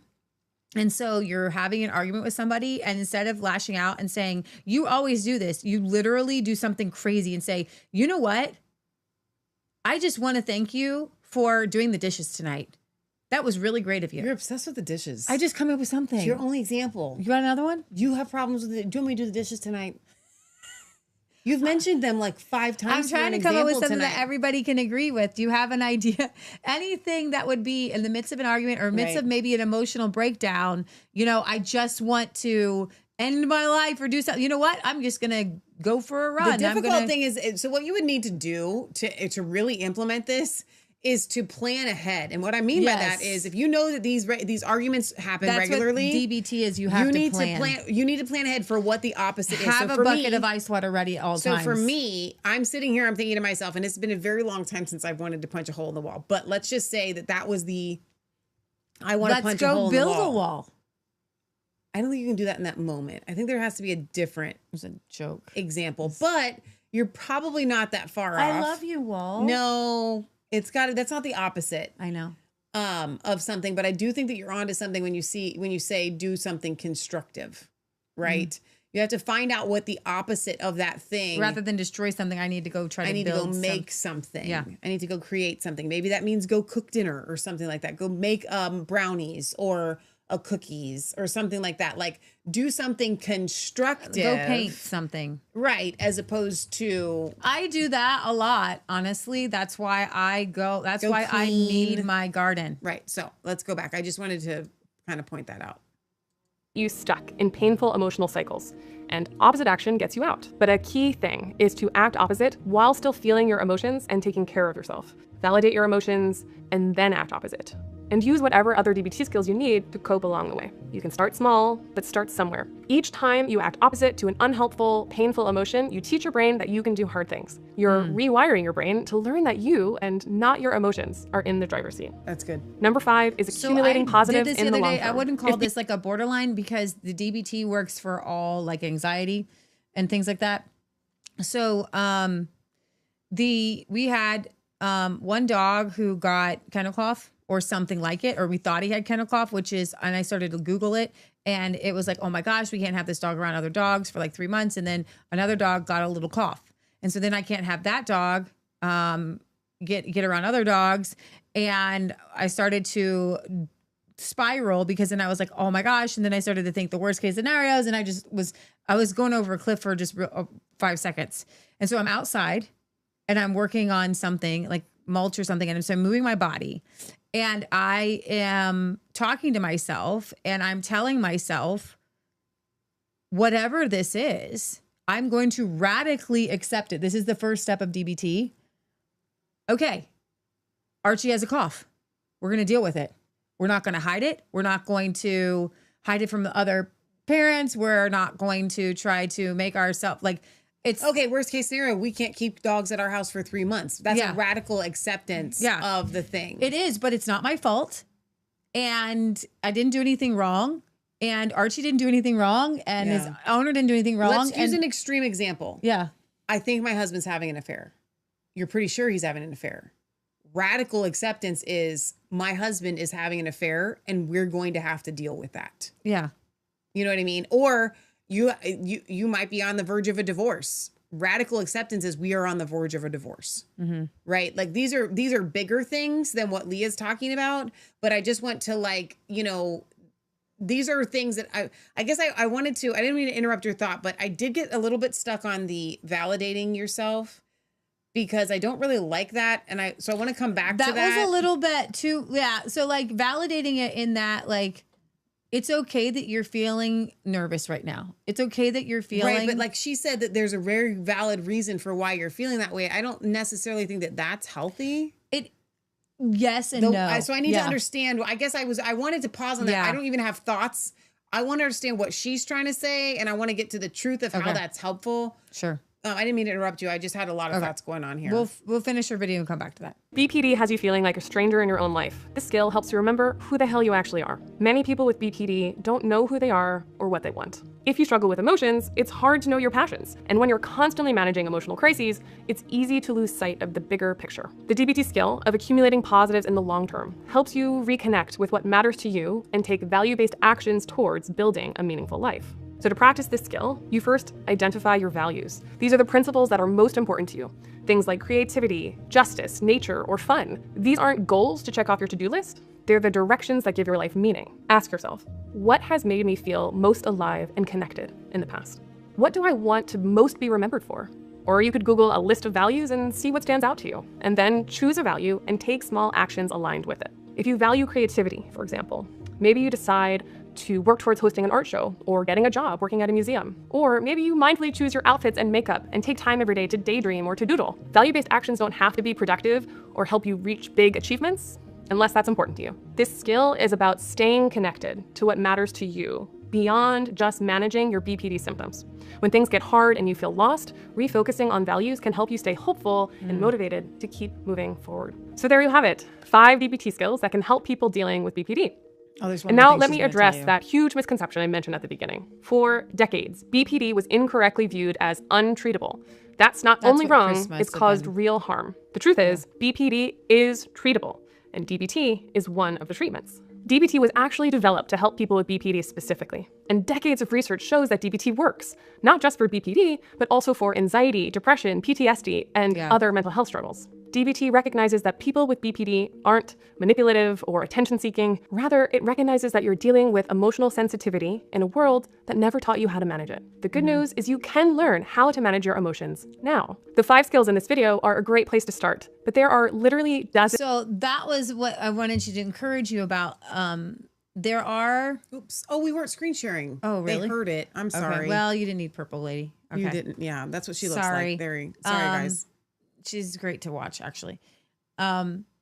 These 5 skills are great. And so you can put your face in some cold water. So, Michelle, we can just briefly discuss the acceptance of your emotions. So when I was a little bit anxious over, oh my gosh, what if all the dogs start to cough and all these things start happening? The radical acceptance of that. And then for me to tell myself, hey, Leah, it's okay that you're feeling this way. Like other people may not understand why you would be freaking out. And I even told one of the owners on the phone, like this whole epiphany that I had about radical acceptance. And I was like, it just is what it is. And it's going to be okay. And it turned out like it might not have been kind of cough. So it might've been something else. And I learned a lot of stuff through it all. And because I was able to have that positive switch in my brain, we're now on the other side. All the dogs are fine. Nobody's contagious anymore. And we're great. But, that was a kind of a moment where I had to retrain my brain, but also say to myself, it's okay that you're feeling this way, but because you know that this is a dysregulated feeling, then we don't want to stay here because so it's like, it's okay that you're feeling these feelings and nobody else may understand them. You are feeling them. But you don't want to stay here. These are dysregulated feelings. Because I just wanted it could be very confusing with the very thing that causes a borderline to continue to act out, which is I'm right in feeling this way. They're wrong. They don't get me. They don't understand me. I'm so right in all of these feelings. So that's what it sounded like, because I'm like, dude, when I am, having one of these like breaks, like all I'm thinking is how valid I am in my feelings. So I guess that's why I'm like a little bit confused as far as like, when I'm in that moment, the last thing I need is self-validation about my feelings. So I want to maybe reword what I think is helpful for you guys to go, you know what? I'm feeling this way because there is some sense of truth, but more validating, I think, the fact that you are just extra sensitive. Like, okay, hang on. I'm extra sensitive. Feeling this. I'm feeling this. the feeling. These are very real emotions, but I still want to encourage you guys in that moment to go, but I'm not feeling it correctly. I shouldn't be feeling it to this extreme. Okay. But you're in the self-validation. Sometimes, like, I thought you hit your head the other day, and I was like, Michelle, I'm so sorry. And you hadn't hit your head. It was something else, but it was painful, but it wasn't as painful. And you're like, that was really nice that you were validating my pain. I was like, well, I thought you hit your head. Because I was talking about something else. Yeah. And then your reaction actually fit perfectly towards that thing. And I was like, reacted that way. Right. With that level of injury. Right. So I guess the jury's still out on me on that one. I know what it is. So what you're going to do for yourself, okay, is like, so I'm running late and I have a reason here. However, I've tipped the bucket in how I feel about it. Okay. And so we can come back, because a lot of the borderlines are going to have discussions with things that are important. But the way that you're dealing with them, you tip the bucket in how you're feeling about it. I want to replace what her number 2, which is the validating of, with your phrase of radical acceptance. Yeah. Because I think that that's a better placement for it. I get that. So I'm going to, again, use my example, and we are going to round up the show here for tonight. But radical acceptance, Leah is running late. We're going to be there probably late. What's the worst thing that's going to happen? How is this going to affect us? Let's say we're running late for something that's important. Like I got to make it to the post office and I can't ship a package on time. Okay, it gets shipped tomorrow. That person will be okay. Even if I'm already running late because it's Christmas time and that package should have been shipped out 5 days ago, but I didn't have the product ready that they needed and it's already running late and I hate that it's running one more day late. Okay, radical acceptance. I have valid reasons for feeling this. Okay, but I have to radically accept the situation that I'm in, because when I react angrily, I haven't actually radically accepted it. I'm still fighting it. I'm still focused on, I wish I could correct you. I wish I could change you. That's not a radical acceptance. So I can validate this is my feeling, but I can't change the situation by yelling at Leah, even though I think that I can. And there's a dynamic there where you kind of feel feelings of hatred. Yeah. And then when that leaves, you're like, well, I don't hate you. It's okay. Right. So I really want to check the unless you guys have issues with the self-validation thing, like I feel like this is wrong. Radical acceptance. I don't know. Yeah. We're going to wrap this up, but next week I'm actually excited, and we're going to start with these couples. There's these 4 couples, 4 women, 4 men, and how the women have learned to recognize that their borderline personality caused their loved one, their husbands, to walk on eggshells. And then their husbands actually, and I love this, each one of their husbands has come up with, now that once a borderline recognizes that they're borderline, that's the baseline. Because there's another woman that says her new favorite thing is called Sage. She's created a whole new therapy. and it's couples therapy. So we're working on the borderline. We're doing couples therapy, and we're working with the other person who may in the relationship. We're dealing with you too, the husband. Oh, okay. Or okay, the okay. wife. Yeah. Okay, we're dealing with how you're feeling. Yeah. And how hard it is on you to be having a borderline spouse. You need therapy for that. Right. You do need help because you all of a sudden are walking down the thing and you recognize, I didn't do that thing. They asked me to do it 500 times. I didn't mean to. Oh my gosh, they're going to get mad. Right.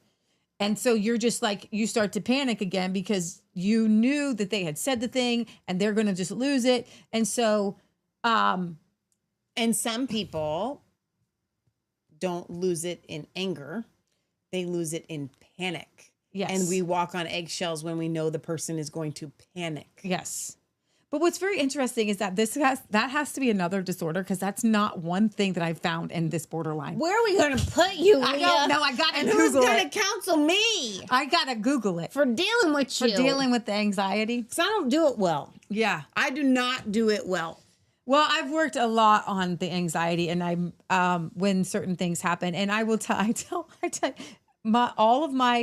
almost every single part of my any sort of my issues is solved by financial stability. No, that's not true. But I get what you're saying. Like everything for me, Not the ones recent. that doesn't count. Okay. Okay.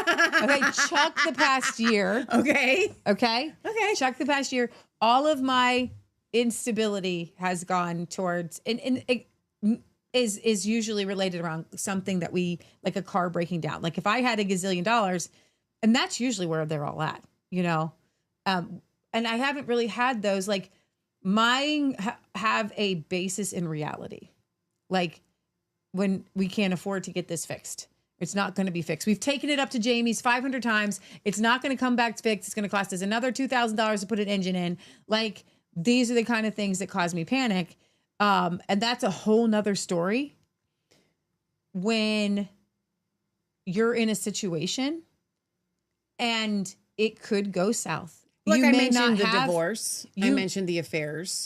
You may not have the money to fix the car and you may be walking to the store. And that's a very, But we've only ever been in that situation, and it was very temporary. One time out of all of the times that you've panicked over the cars, we've always had a way out. Yeah. There was only one time that you guys had to bicycle to the store for a part. No, because for at one time we had all 5 cars break down. Right. That's when you had to bicycle And we to could the store not, for the car. like the big van, we could not get diagnosed to drive again for an What entire I'm year. saying is we could, and I've always suggested this, you've never wanted to take me up on it, Are we doing this right now? is to rent a car. I'm not saying that you're... No, but here's the thing. What I'm just getting back to the base of this. For me, personally, what I'm saying, and you can validate my emotions if you would like. Okay? For me, I can tell you that almost 99% of my anxiety is finances based. I can just tell you that when I have financial stability, I don't have those attacks. I don't have those panic attacks because even if everybody left me, I'm financially stable. I'll be fine by myself. You know what I mean? Like that's always been my thing. And I will just tell you that's honest truth from my heart. Okay. Right? Even dealing with some of the stuff we've been dealing with, financial stability would even deal with that. Like a total where I'm financially stable all by myself. Right? So then I'd be okay. You mean just like independently wealthy where money comes from the sky? Yeah, like if I have a bank account of like $1 million or something That like doesn't count though, because that's not reality for people though. That's not financial stability. That's like if I had miracle money. No, not even miracle money. Just, I don't know how to explain it. Okay. So let's put it like this. Our friend's sister had borderline. Yeah.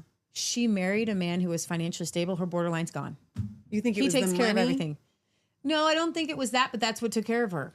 The stability. Somebody saying, I will tell you, if I am married to a financially stable man, I have no borderline. I have no problems. Financially, he's got everything taken care of. And that is the truth for most borderline women. Okay. That is the truth. If you are dealing with, you have somebody who loves you, Yeah. who is stable and says, I'm going to protect, I'm going to Right, but provide, I you would don't have put to worry the about this. emphasis on I love you, I'm going to take care of you, rather than the financial stability part. No, of there that. is, and you missed the whole part where he said that. And like one of our videos tonight was when you meet a man, when a woman meets a man who is financially Sure. well off and stable. Yeah. And so, we've got savings, we got a steady job.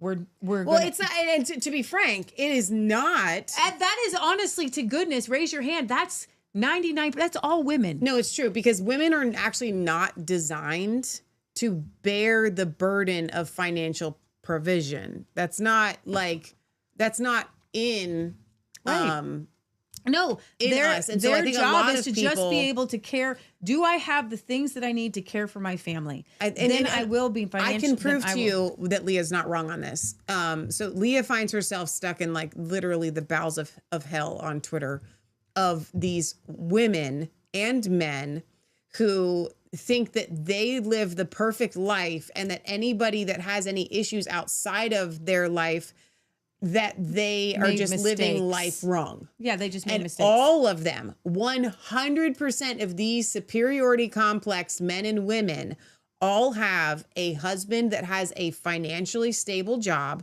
and the woman gets to stay at home. Mm-hmm.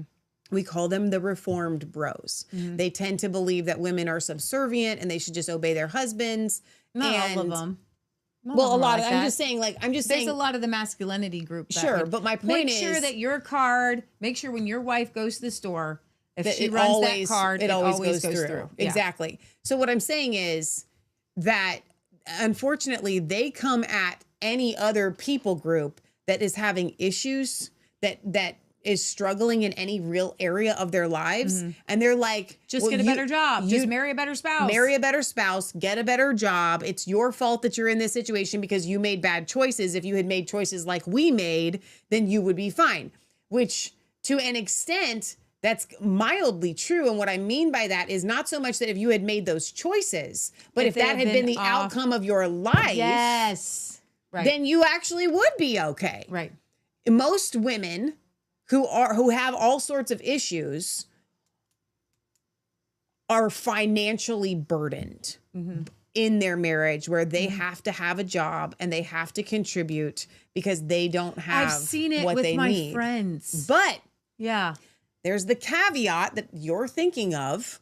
Well, I know this marriage and she's got everything and she's still crazy. Okay, maybe she's crazy. Maybe she's schizophrenic, and that's a separate issue. Yeah. But most of the people that are borderline personality women, it's a lot of it has to do with the fact that they do not have financial stability Or emotional or stability. emotional stability. So it goes hand in hand. It's not just financial, but you know what I'm saying? So I do agree with you. I'm not disagreeing And with you especially on when we're that. talking about Christian women, right? Who are loving and caring. So I know for a fact that when things are going well, and when the car is running and I don't have to worry about it, right? Like, we just bought a new car. I'm not New worried used about car.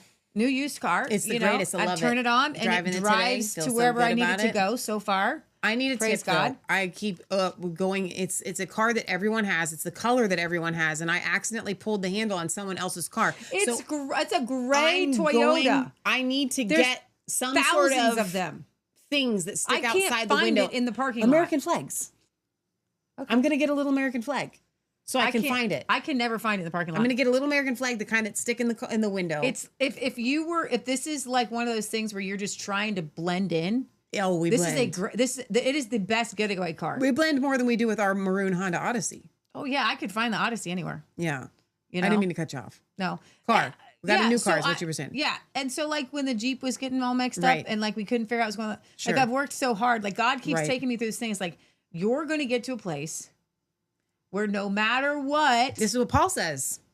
whether you're in debt and you're working with Liberty, Is it Resistancechurch.com Liberty? / Trinity. I Trinity. always say Liberty. Maybe because that's what you feel about it. Trinity. You feel liberated. Okay, whether you're dealing with your mom who almost died, whether you're dealing with your sister who, like, I have had like 4 or 5 Who was legit mind snatched by a crazy, psychopath. like, I literally look in the mirror sometimes publicly in front of everyone. and I have to tell myself, Leah, you got up today, babe. You got a smile on your face. You you did the thing. You did things, right? So because I don't know why God has chosen this particular life for us. But I will for us say to be able that to every give it to you single guys. issue and hardship that my friends obviously are not going through, has brought me to another level and understanding and compassion That's good. for other people. Like now I truly understand people who have schizophrenia, who have loved ones who have schizophrenia, who have bipolar, who have borderline, who have these who have a narcissist in their life. Okay. I never thought this would happen. I even have great compassion for narcissists. Okay.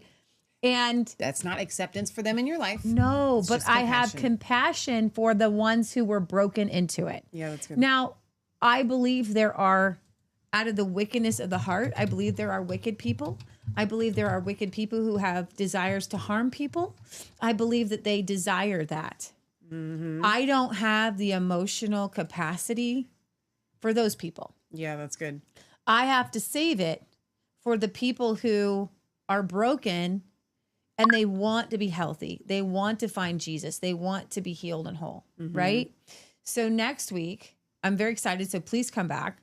We're going to actually have these couples and the husbands who will have found ways. Like one couple, this is hilarious. I'll leave with this.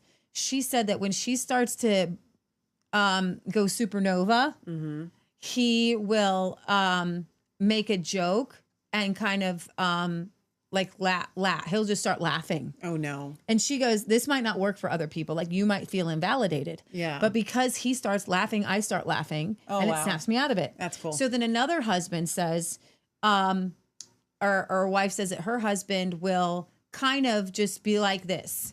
He'll say, do you need a hug? I know you're probably hurting right now. Do you need some? And he'll say it in a way like that. Like, do you need a hug?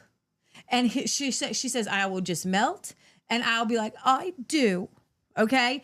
And that will work. And she goes, I know it's like a toddler and I know I'm kind of in that moment, but it snaps me out of it. And that's way better than I'm throwing kind of dishes. I'm validated in that moment. Like he does recognize that I'm feeling something out of the ordinary. He's recognizing, validating it, but he's also infantilizing it. Do you need a hug? Right? Okay. Yeah, I do. Okay. For just a moment. And so he's trying to save the dishes. I guess so. So then each one of them will say, what we do here might not work for you. And another couple came up and said, this was trial and error. We just tried things in the moment to see what would work to stop my wife from losing it. And this goes back to the 1800s and 1900s where they started classifying women with hysteria. And that goes to that's why a lot of the borderlines are are kind of women because women tend to be emotional. That's a thing. Okay. Men are designed. So when a man comes into this role and he's like, okay, these guys are great. I love them. These guys are the stable guys. And they're like, wait a minute. We're going to have a plan. It's what we're going to do. We're going to do this. I understand they're no longer out of control. It's no longer willy-nilly. My wife's losing it. She recognizes she has an issue, and I recognize that we can play. I have a part to play in helping her to stabilize her emotions. I want to be married to this woman. It's not working me just yelling. I've got to find a way to not divorce this person, right? I have to work with her brokenness because she can't help it. So then they're like, let's do it. And they become like a team working on a mental illness. And then that is a breakthrough when you're recognizing that borderline is a mental illness. Something is wrong. And that is a radical acceptance. There's something wrong with me. So I want to add to this conversation because early on in the show, someone had left a comment like, and I don't remember exactly what it was, about how like it's, a strong man can't heal these types. Like essentially, I'm paraphrasing it. Forgive me for butchering your comment, but what I received from your comment was essentially you can't put all this pressure on the man to heal this woman. Here's the deal. Like that's too much. Like these women. Oh, I know what it was. If the strong man can't help heal this borderline woman, if the world keeps labeling her as a victim. I totally disagree with this comment, and here's why. We're not talking about a victim. We're talking about a disease. We're talking about you have an issue that you're a team already. You're married. Okay. I'm not talking about putting a bunch of pressure on the man. Like, well, if you were just whatever, then a man could heal her. That's not what we're saying at all. We aren't telling any borderlines to go get married and put all this on a dude. I was going to get to that in a second. First of all, we're talking about married couples because they're the biggest percentile. Two sisters that share multiple businesses and a podcast, that doesn't exist. We're the complete enigma. Exactly. So, but it still works as a relationship. So maybe you're like Jewel and her mom, and they have a relationship that they can utilize these tools with. Bingo. Right? Yes. So whatever your relationship is, forget that we're saying that a man can do it. What Leah was saying is it's very interesting. A borderline needs stable people around them. What Leah was doing is she was making an interesting observation yes. of something that's already taken place. Yes. Not an advice for if you are a borderline female, well, if you just found a stable man with money, then this would heal you. We're not saying that at all. But what we are saying is it's very interesting what things will help to heal. If you are a borderline person, you need to find within yourself how you and God and possibly other people in your life can help to regulate you before you find that. That's what we've done. Okay. And I believe that we have pretty much achieved it. Okay. All but a couple of outlying, instances where those are literally circumstantial based. And here's the thing. We are two females who are supporting like a family and supporting people and have done that and have taken care of multiple people in our lives. And that, again, we're an enigma. We're an enigma. And so it's not about gender. It's not about the actual relationship. It's that most people are in a relationship with some other person of the opposite gender. Right. And that's going to be your most intimate relationship where you're going to see the most volatile. And now you're a team and now you both have to work on it. And so here's the deal. If you're the man and you're watching our show and your wife will not address the fact that she has this issue, you can still work on this for her. Yeah. Even without her help. Okay. Now that's difficult and you just pray into it, but you can do it.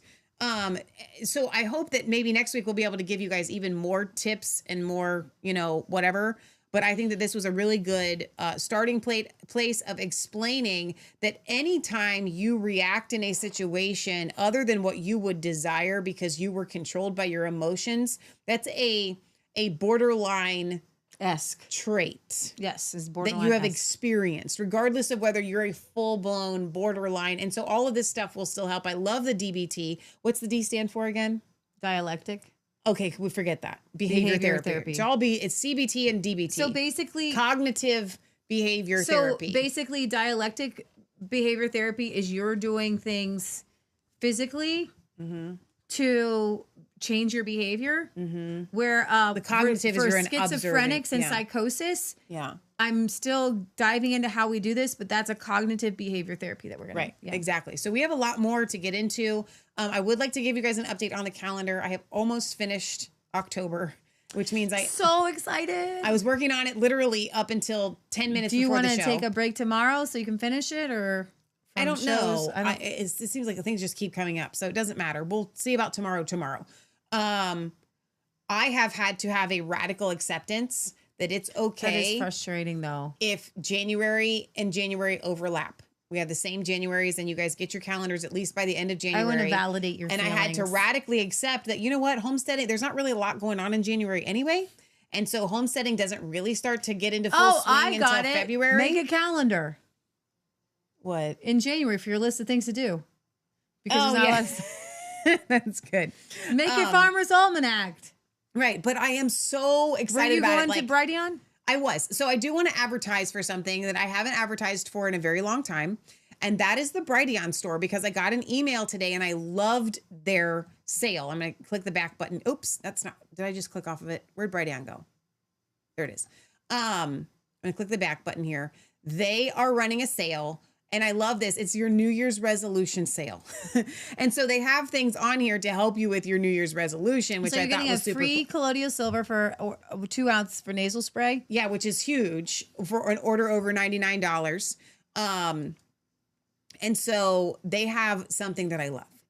They have Thieves hand spray. Oh, wow. Which I thought was so perfect. We use this all the time. Every day. We're using Thieves spray all of the time. So like if you're going to go into a store, this is the good way of having a hand sanitizer. Okay. So it's 20% off right now. Then they actually have Thieves essential oil blend. That is cheaper than the big box store, not box store, but the big essential oil companies. Okay. So I actually would like to try there. It's a 15 ml. So it's the normal, 15 ml size for $29.95. That's an excellent price for that, by the way.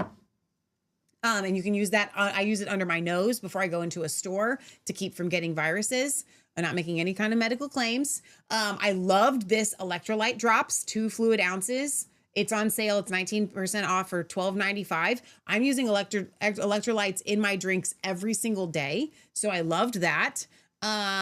Let's see what else I thought was a really good deal. Oh, I haven't talked about it in a long time, but the Health Rangers Hawaiian Astaxanthin is on sale for $29.95. It's almost 30% off. So Dr. Sherry uses the colloidal silver mouthwash all the time. So you're gargling with colloidal silver. But back to the what is Hawaiian Astaxanthin? Oh. It's called the king of carotenoids, meaning you have free radicals that are flowing through your body. This helps to regulate those, to get rid of them.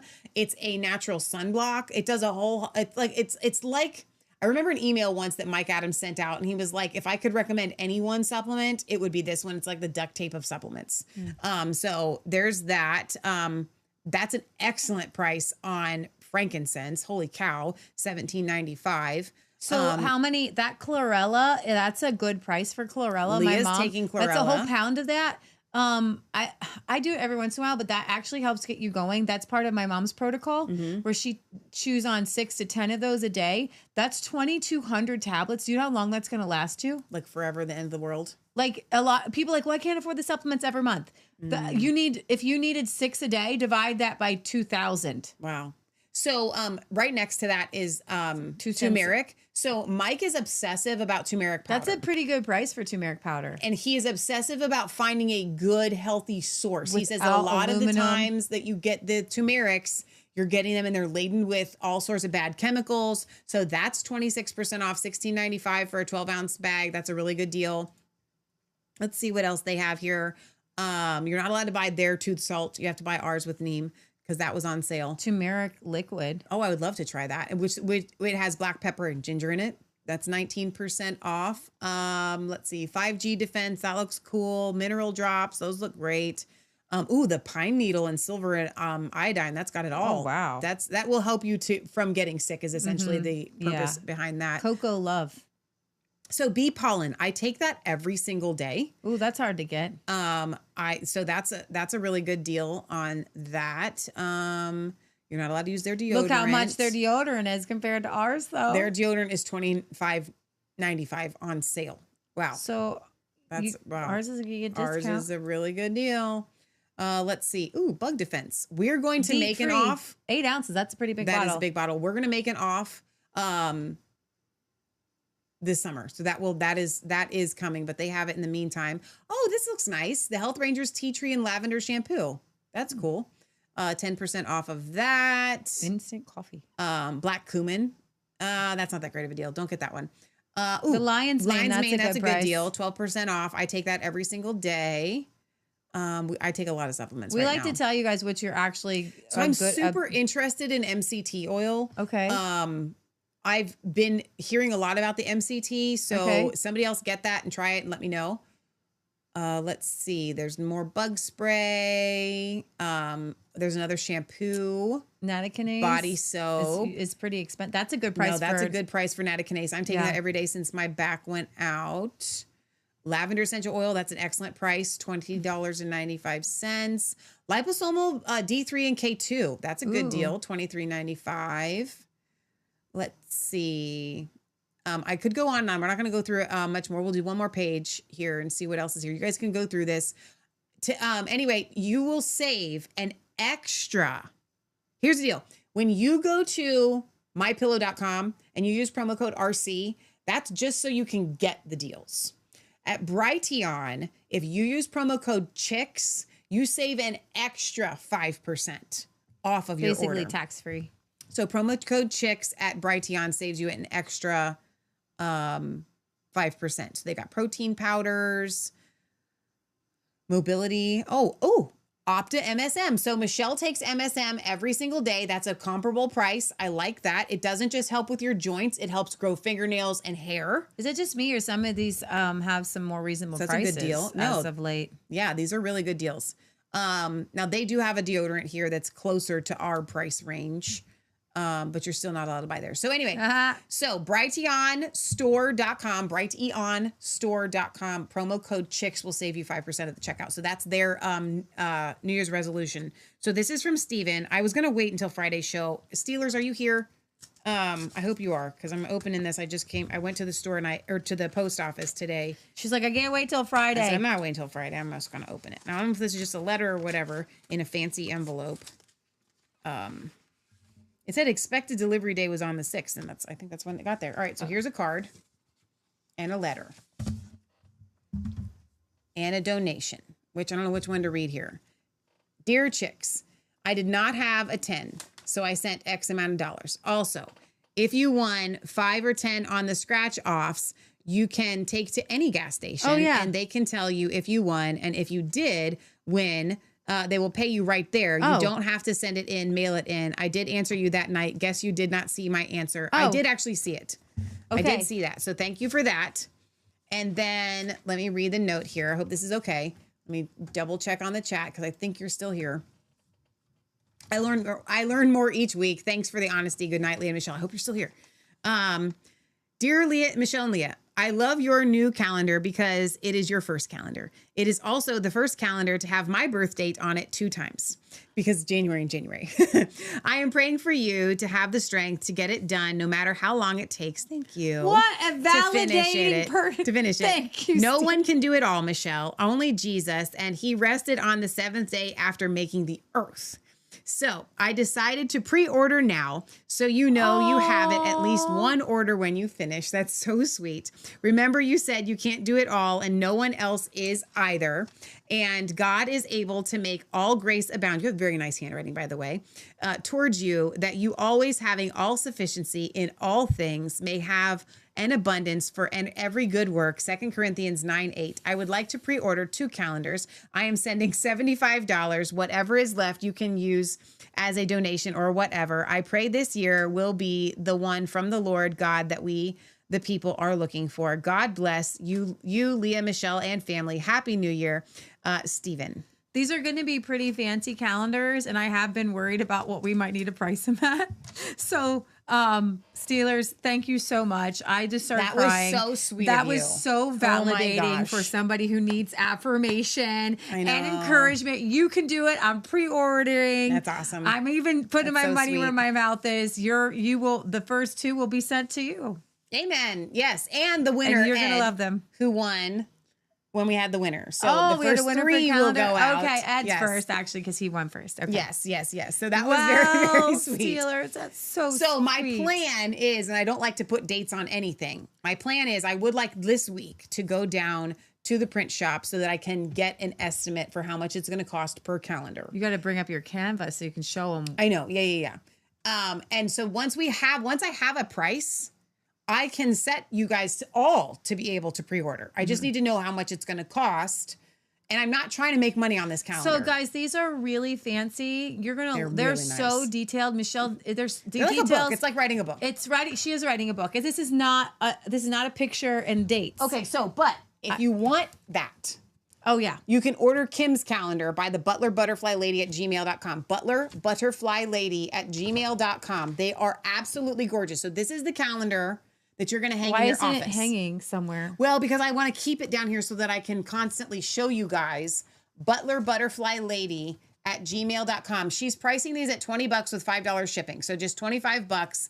Absolutely gorgeous, super high quality, like card stock, and just beautiful. And these are pictures that she took, that Kimberly's in our chat all the time. Kimberly Venzel. And her daughter Kira's song On Holy Mountain plays at the end of every single show. This highly talented family. She actually hatches, is that the right word? Butterflies? Yeah. Like she overwinters them and stuff. That's awesome. So like she's the butterfly lady on Facebook. Yeah. So anyway, if you want just that type of calendar, by all means, this is what you can get. But our calendar it's literally like writing a book. And I have a sneaking suspicion it's going to take off.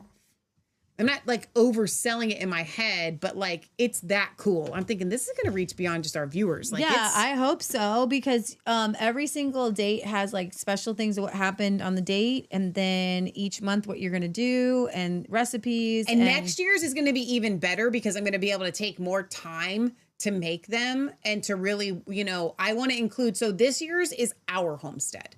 I want to be able to include next year things that other people are going to be doing on their homestead. So like, I want to be able to incorporate your goats and your sheep and your cows and your rabbits and things that other people do that we, this calendar was kind of rushed, although it's like really professional for being rushed. I'm not going to lie. But I want to be able to incorporate more of what other homesteaders are doing as well. Outside of like, we're limited. So that's what I want to do for next year. All right. Thank you guys. Lorraine says that truly was sweet and beautiful. And I'm in agreement. Chris says, Jesus has set Michelle free from so much. Amen. He is the King of Kings and the Lord of Lords. I totally receive that. So we're going to pray. God, I thank you so much for everybody listening. I thank you that in the spirit, you are regulating all of our emotions. Amen. We are born in a fallen world. And I thank you that you're redeeming the world. You're reconciling the world back to you. I thank you for a Christian society in which a lot of these mental illnesses find a place for healing. And I ask you, Father God, for every person out there that is suffering from a mental disorder, emotionally, mentally, something that's physical that could be affecting their minds. I ask, Father God, that you would wipe clean all of the dirt, all of the grime, all of the hurt, all of the pain. You would reset them, because all the things that we do in the natural must meet you in the supernatural. And so, Father God, we ask for supernatural healing. We ask for supernatural deliverance. We ask for supernatural setting of the minds. We ask for you to wipe out the schizophrenia. We ask that you would teach us how to pray for our loved ones in a way that reconciles them to you. I thank you, Father God, that we walk not according to the flesh, but according to their spirit, that our minds are renewed, our spirits are renewed. The blood of Jesus covers our mind, our bodies, our spirits right now in Jesus' mighty name. I thank you that you're teaching each person how the Spirit of God can come in to cleanse them, to regulate their emotions, that their emotions are good, that you gave them to us, that our feelings are not bad. It's the fallen world that corrupts them. So I thank you, Father God, that you are cleaning out the corruption. You are resetting our systems. In Jesus' mighty name, amen. Amen. Okay, last but not least, I do need to ask for, I've been meaning to do this for a couple of days, and I'm hoping that it's not too late to get somebody that's good. I need a volunteer, and it is just a volunteer position. I would like a volunteer that is willing to go over this calendar in the next week or so, or even starting now with the months that I already have done, and Just send it to Kim. check for edits. I can't extra volunteer anybody. By all means, just let me know. You have to be able to be mildly familiar with Canva. You don't have to be. That's helpful. If you're not, that's okay. I can still walk. I don't need you to make the changes. Actually, I don't want you to make the changes. I just need you to check for like spelling errors. And there's a lot of details. So this is not a small thing that I'm asking of somebody to do. I understand it's a very big thing because there's a lot to these. I'm not going to hold you to it. If you miss something, that's fine. But there's so much in here that I'm afraid that I would love to have it edited by somebody's eyes other than my own. And Leah's not going to do it. I mean, Leah won't. No, she's not that. Leah's not a good editor for that kind of thing. She might help with grammar, but not that sort of thing. So anyway, if you would like to volunteer to do that, please send me an email at massfaith33@gmail.com. That's MASFAITH33@gmail.com. I do need somebody to be able to do it in the next week or so because I'm almost finished. And like I said, you could already get started on the first 10 months, 9 or 10 months that I have done. That would be so great. Would love you for that. And like I said, it's strictly volunteer, but you also get a sneak peek of the calendar. And oh, that's true. That's good. Leah says you'll get a free calendar. 100% you will get a free calendar. Now don't try. I'm only gonna be able to do like one volunteer. It's not like, 10 people volunteered and then 10 people get free calendars. First person that I'm able to connect with will be the one that will do it. So, but I will appreciate ahead of time that you guys would even think about doing it. So I think that's it. We will see you probably tomorrow night. I don't know. We'll see. But for sure on Friday for our headline news. And if you missed the couple videos that we've done recently, you don't want to because they were hilarious. Leah Michelle Fitness is probably going to become the new, just forget the news, forget everything else. It's just this and the hilarity that has ensued with Leah torturing Michelle. And then our friends and viewers, Shauna and Condi, contributing to the delinquency of Leah's torturing of Michelle. That's it. So, okay. We love you guys. We'll see you next time right here from ResistanceChicks.com.